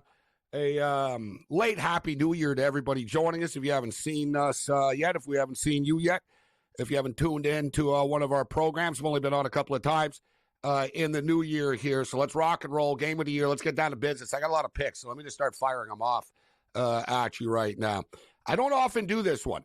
Okay, first, let me just throw out the first touchdown score. We always talk about the running backs and all this. It's the last game of the year. I'm thinking outside the box. I'm not playing a million first touchdown score props. The last couple of weeks, we really haven't been hitting them that much. It's been so random. This is a big game. Both these teams have a ton of talent, so you can't say, oh, for sure there's going to be this guy. It could be anybody, right? It could be Jefferson. It could be Jones. It could be Addison. It could be Gibbs. It could be Amon-Ra St. Brown. It could be Laporta. Well, I don't know. You know what I'm saying? It's one of those type of deals. Okay, we got 7.5 minutes to kick off, so I got to talk fast. But this is a gut feel, and my gut feels have been pretty good with this stuff. Even over the weekend, I had a couple of gut feels that I hit. I'm going to say Jordan Addison scores the first touchdown of the game tonight. Jordan Addison, 11-1 right now. It was 10-1. It's up to 11-1 right now. Say it's a pretty nice price if it hits. You know, Gibbs is like plus 275, plus 300 right now, right? Whatever, if you play it. Okay, I'm not saying don't play it if you want to, but I'm going with Jordan Addison. And the thing is, you look at it, if anyone's watched the Viking game, sees Jefferson is double teamed all the time. Teams have done a nice job. Jefferson's still going to get his, and he can get a touchdown, but Addison is becoming the guy. I'm not saying he's better than Jefferson, but it's like the T. Higgins and the Chase stuff. Addison has become T. Higgins, just point blank. All right, like the guy catches touchdowns, he gets open deep. I'm taking Addison to score a touchdown. We're taking Jefferson to score a touchdown. We're taking Gibbs to score a touchdown. And we're taking St. Brown to score a touchdown. So we got the usual suspects just to score touchdowns in this game. But let's go Jamison. I like Jamison Williams over a touchdown, plus 150. But I like this one. Jamison Williams over under long reception, 24.5. Listen, man, this kid is so fast. He could either catch one down the field, you can dump it off to him, and he can turn a little screen bubble play into a 40-yard gain. 24.5 is a manageable number. We went over 24.5. Jamison Williams, long reception. I did the same thing for Jordan Addison. Addison's played in 14 games this year, I believe, and he's got he's got a long over 24.5 and 7 of them. But if you've watched him in the last month or so, he's really started to come on. He was beat up earlier in the year. So let's go long reception over 24.5 with Addison. I love the numbers for this. Normally quarterback props are 1.5, but Jared Goff over 2.5 touchdown passes, plus 145. Sam Darnold over 2.5 touchdown passes, plus 160. Nice price, although it's dipped to plus 150 right now. I like both quarterbacks over passing yards. Both these teams give up a ton of yards through the air. The Vikings blitz all the time, and the Lions secondary isn't that good. So Jared Goff over 292.5 passing yards. Sam Darnold over 297.5 passing yards. As we mentioned, Jamison Williams to score a touchdown, plus 150. Jordan Addison to score a touchdown, plus 140. Justin Jefferson to score a touchdown, minus 125. Amon-Ra St. Brown to score a touchdown, minus 120. Long field goal over 47.5. Jordan Addison, first touchdown scorer of the game, 11-1. First quarter, Lions, Vikings over 10 points. We talked about the big time trend. Vikings 8-2 to the over in the first quarter of their last 10 road games. Let's go over 10 points, and plus we think this game's going over the number as a whole to begin with. So there should be some early points in this game. 10 is manageable. Like 10's better than 10.5. There's a touchdown and a field goal. We got to push. But I think there could be 2 touchdowns in the first quarter here of this game.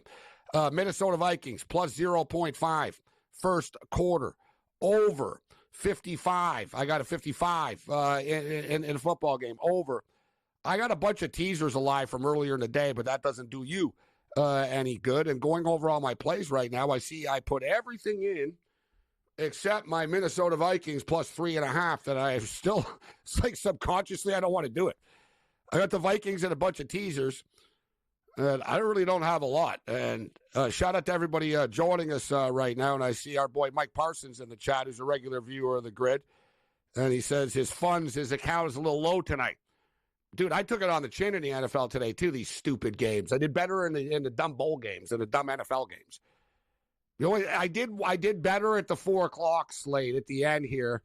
And I pretty much played almost every game in a teaser, in a 10-point teaser with the Vikings and the over. And I won every one of them. But I haven't been paid yet. But so in other words, I got a bunch on the Vikings here I got the Vikings plus 10 and over 46.5 and like on 4 different teasers. Plus all these plays that I just mentioned. But I seem to be scared, don't I, to actually put the bet in on the Vikings plus 3, but I don't even have that much left. Let's just put it all in. At least 2% play. Oh, 2% play, 5% play. We just played 100%. I got 89 cents left in my account right now. I got 89 cents. All right, we could have a problem. How are we going to bet like a little bit as we go on? Well, we're either going to have to hit the play the D word, the old deposit, and or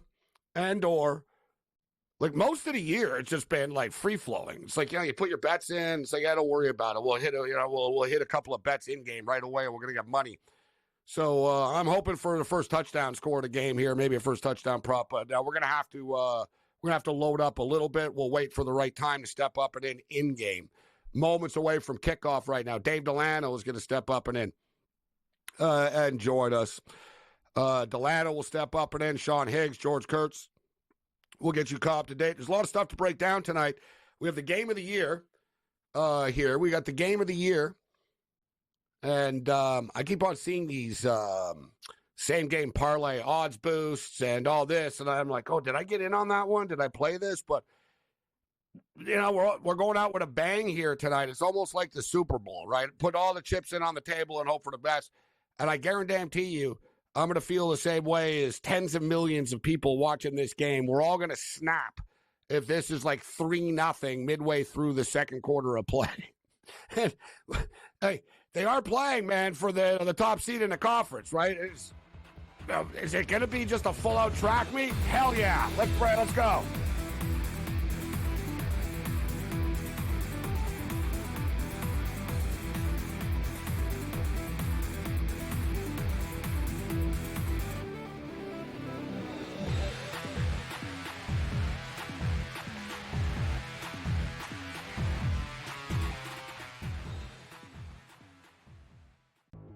We'll be right back.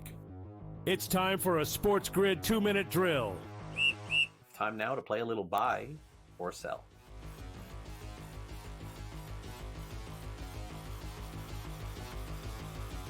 The Kansas City Chiefs, George, will win their third straight Super Bowl. Are you buying or selling? They do seem to be hitting their stride. All right, they get now, 3.5 weeks off here, get everybody healthy. Mahomes, the ankle, Kelsey gets the rest. Chris Jones, who missed that game on Christmas, now he gets the rest of it. He's an extremely important part of that defense. So they're looking good. They're covering spreads now, something they weren't doing. Now they're actually winning legitimate games. That being said, that offensive line is still bad. All right, and I think there'll be teams that take advantage of that. No, I'm selling. I'm selling here. I don't even care if I believe this or not. I'm selling. I do not want to see this. I do not want to see the Chiefs win again. This has not been a fun year watching them. They've gotten lucky. They've gotten some calls. No, please no. Jamar Chase will win the receiving triple crown this season. Yards, receptions, and touchdowns. George, you going to buy or sell this? I'm going to sell this. I'm going to say, listen, he's great. He's going to have a lot of great numbers here, but I'm going to say no, he won't get the receiver crown. Maybe 2 out of 3 here. He'll just miss. He'll do a little Aaron Judge. He won't get the average. All right, I'll play the buy. I'll play the buy card just to play something different in the end, and he was my best player in fantasy this year, so I'll say buy there. I'm going to skip ahead, Sam, to the last one, the running back here. Bucky Irving, who's been fantastic for Tampa Bay, will be a top 8 running back in drafts next season. Is this buy or sell? Assuming everybody comes back, Godwin, Evans, Mayfield, I see no reason why they wouldn't. I'm going to buy this, Craig. I'm going to buy. I think Bucky Irving is going to be that guy. It's a heavy passing offense, lots of touchdowns. Buy. Fantasy Sports Today, your weekend source for year-round fantasy insights, 8 a.m. to 11 a.m.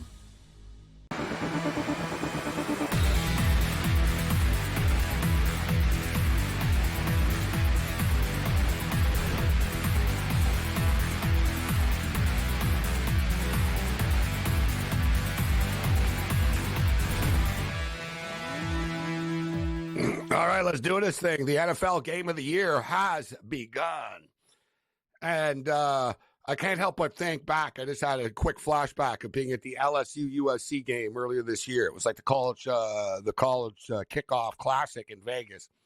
And I was in a section where there were fans of all teams. It was like a mixed section. And people right before kickoff, everyone's like super loud. Everyone's like, yeah, the season's begun. And like, go Trojans, go Tigers. And I remember, like, I wasn't a fan of either team, so I remember yelling out, let's play some effing football. I just sort of had that flashback right now. I'm all fired up, like, I'm not a Viking fan, but I got a lot of money on this game, so let's play some effing football. Let's roll. The Detroit Lions get the ball first. And I don't know. I'd say mistake number 1. Why are they wearing these black jerseys right now? Biggest game in, like, in a long time for your organization. And you guys decide to mix it up, huh? All right. Yeah, if this is what the players wanted, if you guys decided this. So, yeah, they got black. Thing is, the Lions' home jerseys are so sweet, right? They're just so nice to begin with. So why mess with greatness? And they changed their helmet up. They went alternate jersey. They're wearing the alternate jersey night tonight. The Vikings wearing their traditional road whites. There's Sam Darnold. Sam Darnold on the sidelines warming up right now. A quarterback that nobody thought, including the Minnesota Vikings, that they'd be in this position with Sam Darnold, but here they are right now. So we'll make a mental note of the fact that the Minnesota Vikings get the ball to start the second half. We did play the Vikings plus 0.5 in the first quarter. Not ideal that the Lions get the ball first here. And the Lions pick up a first down. A couple of completed plays from Goff, a couple of little dump-offs. Gibbs just picks up a first down for them, so they are on the move. We also played the over 10 in the first quarter. So like we've got to get this thing off and running early to get some wins, some winners on the board. Dave Delano will be the first one up joining us. We'll get his in-game thoughts. Sean Higgs, George Kurtz in the house. I'm fired up for this game, but I can also tell you I'm eagerly waiting the NFL's announcement of the start times. Every year it always bothers me how long it takes. And they always do it at a different time. Like, you know what I mean? It should almost be like the NCAA bracket announcement is. should be known. Yeah, man, they're going to do it right before Sunday Night Football. Or oftentimes it's at a couple of times it's at the half of Sunday Night Football because, the NFL knows now. And all the matchups are set with the exception of 3 teams, and it doesn't change anything. Like the game would be on at the same time anyways. Like basically the loser of this football game is playing the Los Angeles Rams in Los Angeles. We know this. And the winner of this football game has a bye week. So the NFL already knows what the schedule is. I imagine I think they'll do it probably right after the game tonight. That's my guess. Right? They'll try to keep people. The thing is, it's so big. People want to travel, and you know what I mean. A lot of people travel to these games, and they're making future plans. In fact, I already know Bronco fans that are talking about going to Buffalo. For the record, the Buffalo Bills 7.5-point favorites against the visiting Denver Broncos, who looked awesome today. Albeit the Kansas City Chiefs did sit everybody, but Bo Nix started the football game 17-17 with 3 touchdown passes. Like they're the real deal. And the Minnesota Viking defense is the real deal on the first drive of the game. Not sure about the play calling of Ben Johnson, Detroit Lion offensive coordinator. The dinking and dunk stuff was working, and they tried to run the football, and they just tried to run the football on 3rd and 8. I get that you're cute and you like to do things differently. It's 3rd and 8, bro. It's 3rd and 8. Let me repeat that, Coach. It's the first drive of the game. You know what I mean? When Goff is having success, it looks like Goff is, you can tell with Goff early in games too. I've seen Goff forever, and you can tell Goff's ready to go. A little dink, boom, boom. He's getting it out there. You got a bunch of speed players, and you run some sort of sweep play with Gibbs on a 3rd and 8 that got blown up and lost yards. Like, that's just an insult to the Minnesota Viking defense, bro. We're gonna. Number one, you either think that Gibbs is that good that he's gonna pick up the 8 yards. This isn't college football, all right? This isn't Ashton Genty against Air Force. Or number two, you disrespect. Like if you're the Vikings, that's how they'd be like right now thinking these guys really thought they were gonna pick up 8 yards running the ball there. Like all you're doing is just like firing the Viking defense up with that bad play call.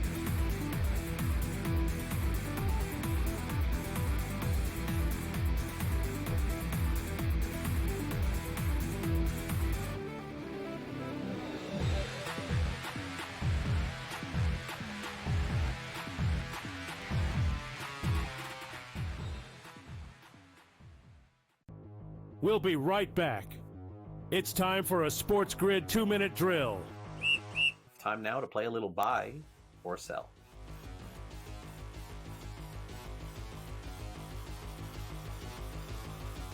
The Kansas City Chiefs, George, will win their 3rd straight Super Bowl. Are you buying or selling? They do seem to be hitting their stride. All right, they get now, 3.5 weeks off here, get everybody healthy. Mahomes the ankle, Kelsey gets the rest. Chris Jones, who missed that game on Christmas, now he gets the rest of it. He's an extremely important part of that defense. So they're looking good. They're covering spreads now, something they weren't doing. Now they're actually winning legitimate games. That being said, that offensive line is still bad. All right, and I think there'll be teams that take advantage of that. No, I'm selling. I'm selling here. I don't even care if I believe this or not. I'm selling. I do not want to see this. I do not want to see the Chiefs win again. This has not been a fun year watching them. They've gotten lucky. They've gotten some calls. No, please no. Jamar Chase will win the receiving triple crown this season. Yards, receptions, and touchdowns. George, you going to buy or sell this? I'm going to sell this. I'm going to say he's great. He's going to have a lot of great numbers here, but I'm going to say no, he won't get the receiver crown. Maybe 2 out of 3. He'll just miss. He'll do a little Aaron Judge. He won't get the average. All right, I'll play the buy. I'll play the buy card just to play something different in the end, and he was my best player in fantasy this year, so I'll say buy there. I'm going to skip ahead, Sam, to the last one, the running back here. Bucky Irving, who's been fantastic for Tampa Bay, will be a top 8 running back in drafts next season. Is this buy or sell? Assuming everybody comes back, Godwin, Evans, Mayfield, I see no reason why they wouldn't. I'm going to buy this, Craig. I'm going to buy. I think Bucky Irving is going to be that guy. It's a heavy passing offense, lots of touchdowns. Buy. Fantasy Sports Today, your weekend source for year-round fantasy insights. 8 a.m. to 11 a.m.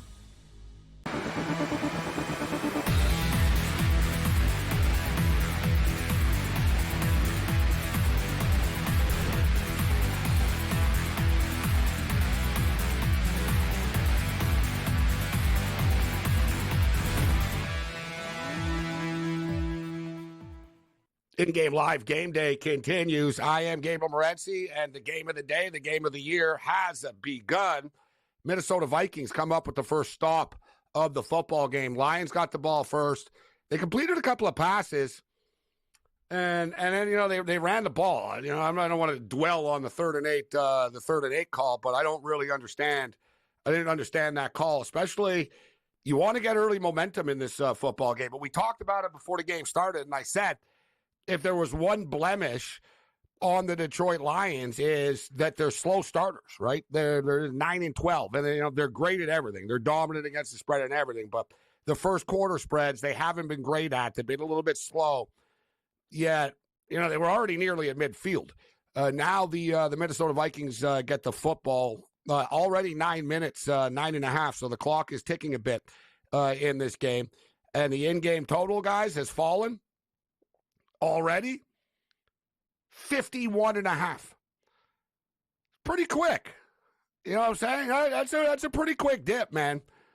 Like it's, you know what I mean? It's not like both teams have had the ball. The Minnesota Vikings have just touched the ball for the first time right now. They're in a 3rd and short coming up right now. But the Lions get the ball. They punt the ball. The Vikings a couple of plays, and the total dips to 51.5. And the Minnesota Vikings do pick up a first down to keep the chains going. A little dump off to Aaron Jones. And as far as the point spread is concerned, 1.5 right now. The Minnesota Vikings are actually 1.5 point favorites. Listen, this game is going to be an in-game's bettor's opportunity tonight. There's going to be a lot of swings. Don't worry. Things are going to open up. There's going to be swings in this game. And, just point blank. Look at right now. The Vikings were 3-point underdogs. Suddenly the Vikings are minus 1.5. They're only at midfield right now. They haven't even done anything. Suddenly they're 1.5. Let's say the Vikings put some points up on the board here. Suddenly you're going to be able to get the Detroit Lions at plus, what are the Lions going to become? Plus, let's say they score a touchdown. Plus 3.5, plus 4.5. And the total as well just fell to 50.5. There's going to be opportunities to jump in here. I'm not a middler. We're just an all-in type of guy, but there's going to be in-game betting opportunities.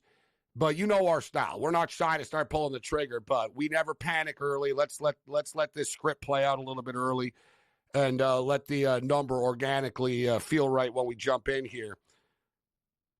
One thing I will say, the clock is ticking very quickly in this game.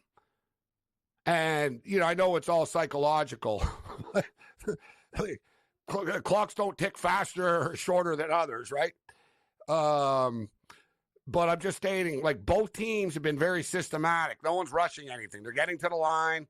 And this is a byproduct of both teams know that the other team's offense is so good, right? So basically it's going to be, all right, don't rush anything. We got to score when we have the ball. But let's try to keep the other team's offense on the sidelines and eat some clock up here and march the ball down the field. You got to come up with chunk plays eventually. Now the Vikings find themselves at a 2nd and 9, but half the quarter's already gone. There's already only 7 minutes left in the first quarter right now. And the Vikings find themselves in a 3rd and long. In-game total just fell to 49.5. Wow, here we go. What did I say earlier before the show started? I said I'm going to snap if this is one of these games where it's 3-0 midway through the second quarter. Though, this isn't one of these games where I kind of am all in on the teaser. I got to get the 47, point blank. I can live with 47 is my number. I got all those teasers at 46.5. And that was sort of my thinking. All right, listen, 56, 57 is a lot of points. If we get to 51, 49, I can still win this bet on the teaser.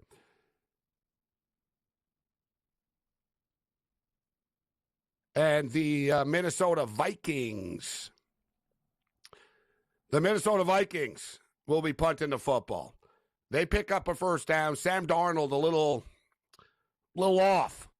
on that drive. Which, listen, it's I understand nerves are going to be in play. It's a big football game, so a little off though. Like the last two plays, the play before.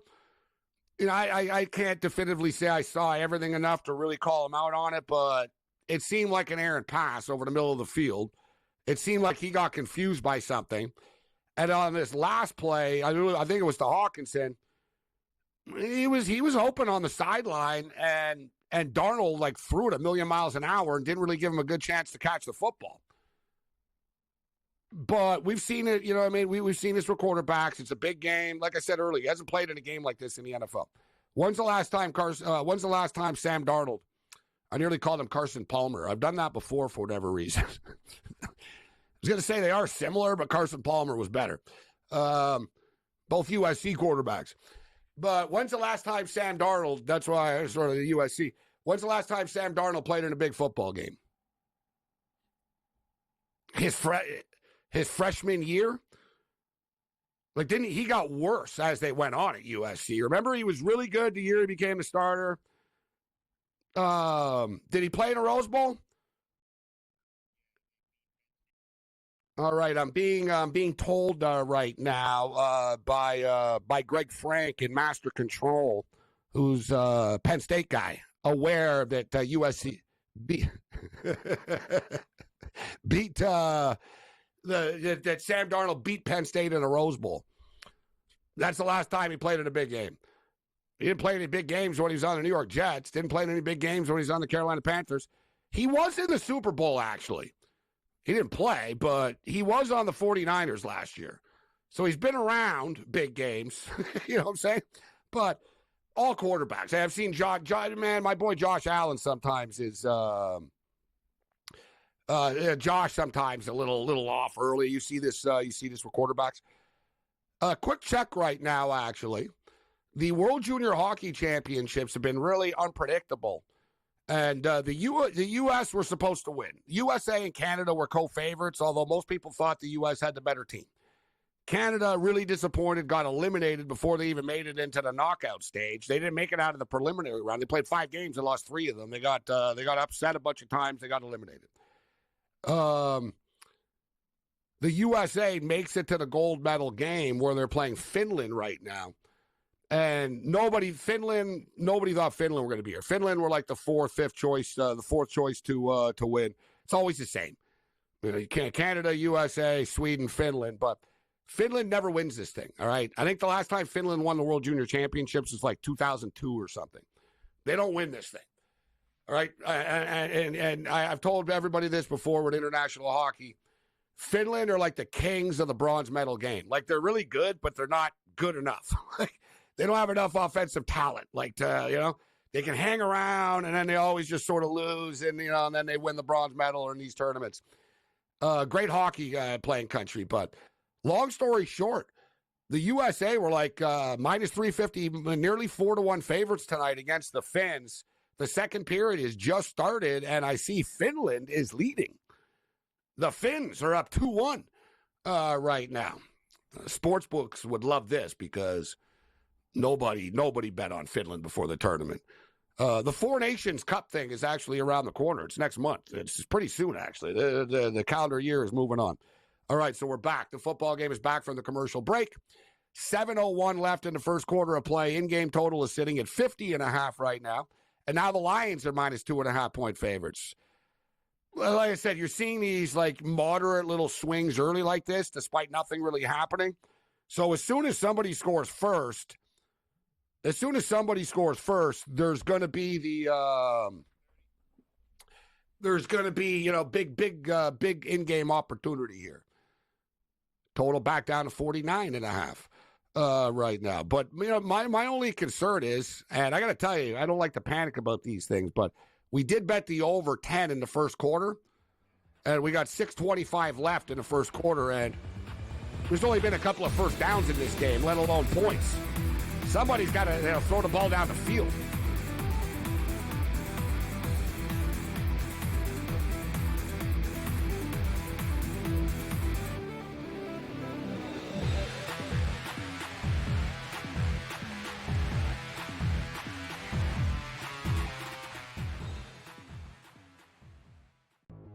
We'll be right back. It's time for a Sports Grid 2-minute drill. Time now to play a little buy or sell.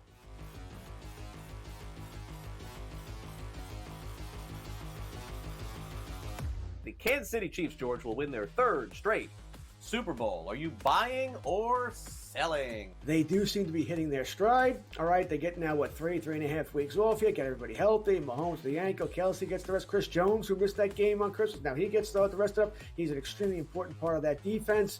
So they're looking good. They're covering spreads now, something they weren't doing. Now they're actually winning legitimate games.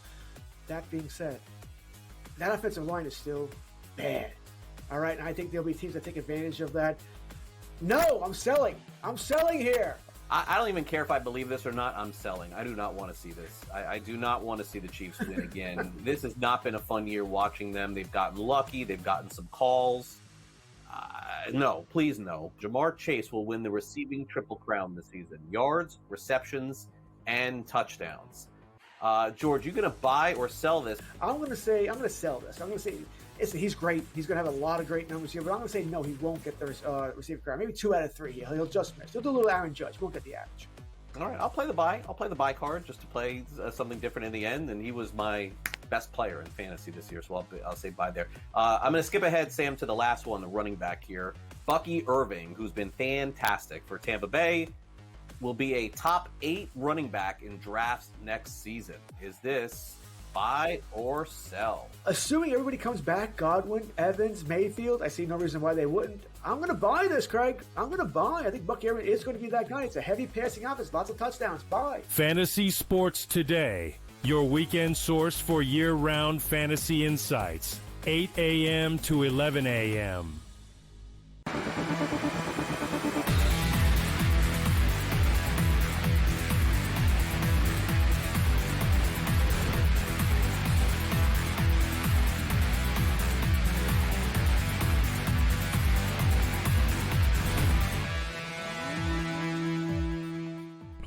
In-game live game day. I am Gabriel Morency, Sports Grid Radio and Television Network. We've got some movement. Like George Costanza once famously said, it moved. It's moving right now. The Detroit Lions are moving the ball. The first quarter is really moving along at a brisk pace, though, right now. Already only 4 minutes left in the first quarter of play. In-game total sitting at 49.5 right now. And I was just saying before we bring Dave Delano in, I was saying, like, the NFL, I get it's not the exact same as the NCAA brackets. You know who's in and stuff, but people want to know who's playing, what times, and, you know, some people travel to the games, and they never have a set time of releasing it. And very, you know, un-NFL-like. Like I said, like, you know, build it up and say at halftime, we got your start times and, you know, the playoff bracket and the start times for all the games at halftime. You sort of sell it and build it up. They just released it. So we don't have to wait. We got the start times right now, so we'll let everybody know. And damn, we were good. In fact, did I go 6 for 6? No, I don't think I went 6 for 6. I went 5 for 6 with my predictions. I predicted earlier in the day how it would go. Too bad we couldn't bet on this at a sports book, because the lock of the century was you knew the Houston Texans was going to be the first game up. Like that's the story as soon as old as time. All right, it's as old as the Texans' existence. I remember being at the Westgate in Vegas, 10 years ago. It was like, yeah, first game up. And the Chiefs used to suck. Chiefs, Texans, first game up. And everyone's like, oh, God. So Toronto Raptor, Orlando Magic, Saturday afternoon, first NBA playoff spot on the NBA Network. Hey, you guys get the honor of going first, but, we're going to bury you on the NBA Network because we can't put you on national TV. So first one up. 4:30 Saturday afternoon. The Los Angeles Chargers, Harbaugh, takes the Bolts to the playoffs in his first year. Super impressive. Awesome coach. Lions continue with the ball first down. So the Chargers and Texans at 4:30 on Saturday. 3-point road favorites. Totals 44.5. Excuse me, there was a holding penalty on the run. Pittsburgh Steelers, who do not look very good right now. Steelers have lost 4 in a row. They play Saturday night at 8 o'clock in Baltimore. 8.5-point home favorites, total 46.5. I predicted that my Buffalo Bills would be the Sunday afternoon 1 o'clock game, and that they are. Up to 8.5. It was 7.5 And we should note there's different lines out there because these numbers just came out and, people are betting it. So check your book. I'm looking at an 8.5 right now, 47.5. That's at 1 o'clock. Then you get the Washington Commanders and the Tampa Bay Buccaneers. The Commanders are 3-point road underdogs at Tampa. And the total is 50.5. 50.5 in that football game. And the Green Bay Packers and the Philadelphia Eagles. Packers plus 3.5. People wondering about Jordan Love. Jordan Love will be fine for the playoffs. Let's bring in Dave Delano right now. And we're in a fourth down here. And I'll tell you what's not fine, Dave. I bet over 10 points in the first quarter. The Vikings 8-2 to the over in the first quarter of their last 10 road games. The Lions have been obviously a big over team as well. The total was 6.5 in this game. I like the fact that it was 10 and not 10.5, a touchdown and a field goal. And here we are right now. What a quick first quarter of play, Dave. Yeah, I'm glad to be here. I played it a little simple with this one. Just one play in this for me. A little bit juicy, but I just went with Lions money line. Total was a little bit too high for me. This is one of those games, total of getting up to 56, 57. I didn't really want to play the over, but, with these two teams, I didn't want to play the under either. But, yeah, we still may see a lot of points in this game, even though this first quarter, I don't think any of us really were expecting a scoreless first quarter here. No, and as you said, you know it's going to open up at some point. I was telling people there's going to be good in-game opportunities here. And here it is. There it is. First touchdown score of the game. And I don't see any flags. I was going to wait for a flag. Even Gibbs looked back. It was Gibbs. So Gibbs hits plus 300. Detroit Lions on the board. And it's a double screw job because we got the Vikings in the first quarter. And there's really not a lot of time left for that to work with here in this quarter. You know things are going to open up. Things are going to open up right now. But touchdown Lions. In fact, the in-game total just bounced back up to 52.5. The Vikings are now getting 6.5. Lions minus 245 on the money line. Vikings plus 195. Listen, Dave, the fact is the Vikings have only touched the football once in this football game. Amazing just how quickly this first quarter is gone. Both teams, I think, are aware that the other offense is so dangerous. So nobody's in a rush at the line of scrimmage right now. No, not. I mean, there's a lot at stake here. Even though both of these teams are high-scoring offenses, the Lions, they like to do a lot of really out of the box, play calling and things like that. But there's a lot at stake here. So this is as close to a playoff preview as we're going to see. And a lot of times in that first quarter of those types of games, against two opponents familiar with each other, it may be a little bit tighter to the cuff, and that's what we've seen so far. But I think that things are going to open up in the second quarter scoring wise. So it's definitely going to be a fun game to see. I think that this is going to pick up quite a bit. And exactly. Sometimes you just need the ice to break. Total 51.5 right now. I think that's a fair number, Dave. I'm with you too, and I'm a big over better. And even I'm like, man, 57 points. I mean, you basically need both teams to almost get into the 30s. You know what I mean? Like a 30-27. Think about that, guys. 56.5. 30-27, you win by half a point. And you need a clean ride to get to 30-27. So we said before the game started, and as it started, that it's going to be a perfect game for in-game betting opportunities. I'm surprised that it hasn't moved a little bit more, though, than it has, Dave. Like, I'm not talking about the total now, but the Lions have just fallen to 4.5 in-game right now. It's funny because before it went to 2.5 when they punted. I was expecting, okay, when they score a touchdown, it's going to pop up to like 7.5 or something like that. They posted 6.5. It clearly got bet by people. So it's down to 4.5 right now in game. 51.5 is the total. Vikings plus 190. And our first quarter trend, we got a $1.29 to get out of the problem that we're in right now. Let's roll. We need a kickoff return.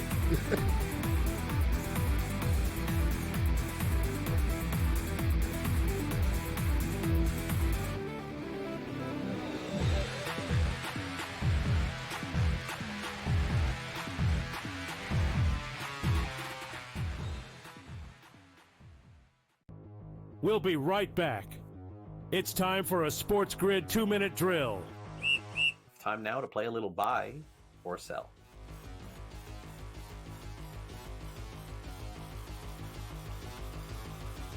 The Kansas City Chiefs, George, will win their third straight Super Bowl. Are you buying or selling? They do seem to be hitting their stride. All right, they get now, 3.5 weeks off here, get everybody healthy. Mahomes, the ankle. Kelsey gets the rest. Chris Jones, who missed that game on Christmas, now he gets the rest of it. He's an extremely important part of that defense.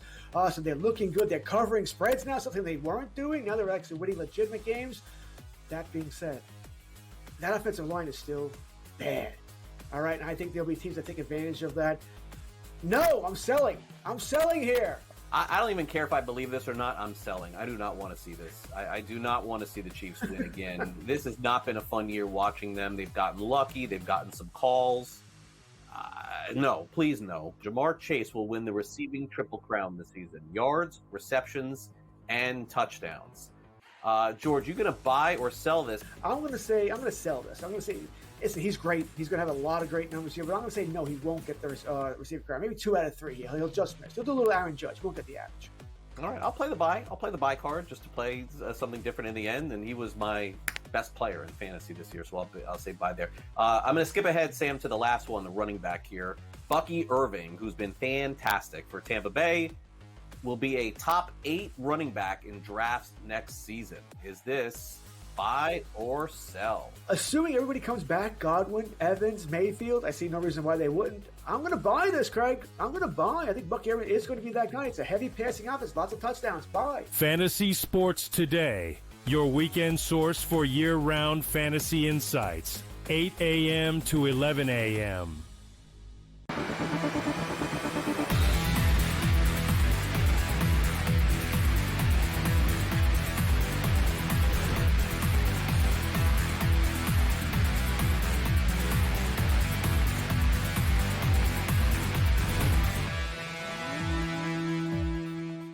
Well, we've had our first sort of momentum swing of this football game, and that is the Detroit Lions scored a first touchdown, and then they just sacked Sam Darnold, like near the goal line. They're up against it, trying to get out of this thing right now. That was just a nice little pickup. What's it going to be now? You got a third down situation coming up, but nice start for the Detroit Lions. It took longer than we would have liked. We're really getting squeezed out as far as the first quarter is concerned. And it's like betting on the over 1.5 in the first period of a hockey game. I don't want to say I guarantee it, but they're going to score like in the first minute or two of the second quarter now. It's going to happen. And in fact, the Vikings are going to be punting the ball from their end zone. So it looks like the Lions are going to get the ball to start the second quarter. The end of the quarter is coming up here. And Lions are going to get the ball. Darnold off again. It's on Sam Darnold. Like, Hawkinson is wide open, and Hawkinson's a tall dude. Hawkinson's a great athlete, and Hawkinson just basically jumped in the air as high as he could, and it was still over his head. Like, you got to calm down, Darnold. You got to give your playmakers an opportunity to catch a football. Like, they're just these wild throws, man. Like, you know what I mean? Just ease it in there, bro. Like, it's sort of like a pitcher. You're throwing it too hard. You're clearly amped up. Like, you got to dial it down, bro. I know you're fired up, but it happened on the first drive too. Dave Delano, hitthepick.com, Get Sports Strong. What has it happened in the first drive? He had Hawkinson on the sidelines. He threw it a million miles an hour, sort of out of bounds. Didn't give Hawkinson a chance to catch the ball. This last play, Hawkinson was wide open. It would have been like a 30, 40-yard pickup over the middle of the field, guys. Darnold threw another fastball 16 feet in the air. He's got to dial things down. All right, so the first quarter's come to an end. Point spread 3.5, total 51.5 right now. So if you're just joining us, just quickly, we'll go over the NFL schedule again. We'll even tell you what networks the games are on. Saturday afternoon, 4:30, CBS, the Chargers at the Texans. Saturday night, 8 o'clock Eastern, Amazon Prime, Pittsburgh Steelers at the Baltimore Ravens. Sunday afternoon, 1 o'clock, CBS. That was another predictable. We thought the Bills would be in this spot. I guess that'll be a Nance and Romo operation. 4:30 on Fox, Sunday afternoon. it'll be the Green Bay Packers at the Philadelphia Eagles. Sunday Night Football. So we're going to be on next Sunday night, guys. This is the game that we get. The Washington Commanders at the Tampa Bay Buccaneers. Sunday Night Football next Sunday, 8 o'clock, NBC. And Monday Night Football will be the loser of this football game in Los Angeles at SoFi to take on the Rams. 8 o'clock, Monday Night Football next week. There's the wild card schedule. We were all eagerly awaiting it. And I don't know why they release it a couple of minutes into the football game instead of before the football game, but it is what it is. And let me get people a quick point spread check here. We'll get Dave Delano's thoughts on the numbers. So the Chargers are 3-point road favorites in Houston, total 44.5. The Pittsburgh Steelers are getting 8.5 against the Baltimore Ravens, total 46.5. I'm seeing 8.5 and 7.5, depending on your spot for the Buffalo Bills, which is actually a pretty big difference. Buffalo Bills minus 7.5, total 47.5. Green Bay Packers getting 3.5, over under 46.5. And the Washington Commanders are 3-point road underdogs in Washington. Total is 50. And obviously we don't have a number up yet for the Monday Nighter because we don't know if it's going to be the Lions or the Vikings, although early it looks like it could be the Vikings on the road next week. Dave, what do you think about the wild card round point spreads? Yeah, so this is cool because this is you announcing these point spreads is the first time I've heard of them. So you like to guess them. So these are just my pure reactions off of it. Yeah. I think that as dominant as the Ravens have been, this one's going to be an interesting one because I don't really like what I saw from the Steelers at the end of the season, even though they still covered yesterday. And I think with the nature of that rivalry, how well Tomlin and Harbaugh know each other. I'm even seeing at one book they've got the Ravens at 9.5. So definitely shop your lines depending on which team you like. I think that's a bit much. If you could get the Steelers at more than 8, I know the Ravens are a much better team, but that's a little tricky to lay that many points. If you like Baltimore, I think that the Commanders in Tampa Bay should be a really fun game if you like scoring. If you're an over better, and we'll talk about it more. Yeah, total 50.5. Sunday Night Football should be a fun game. I think the Commanders are live in this game.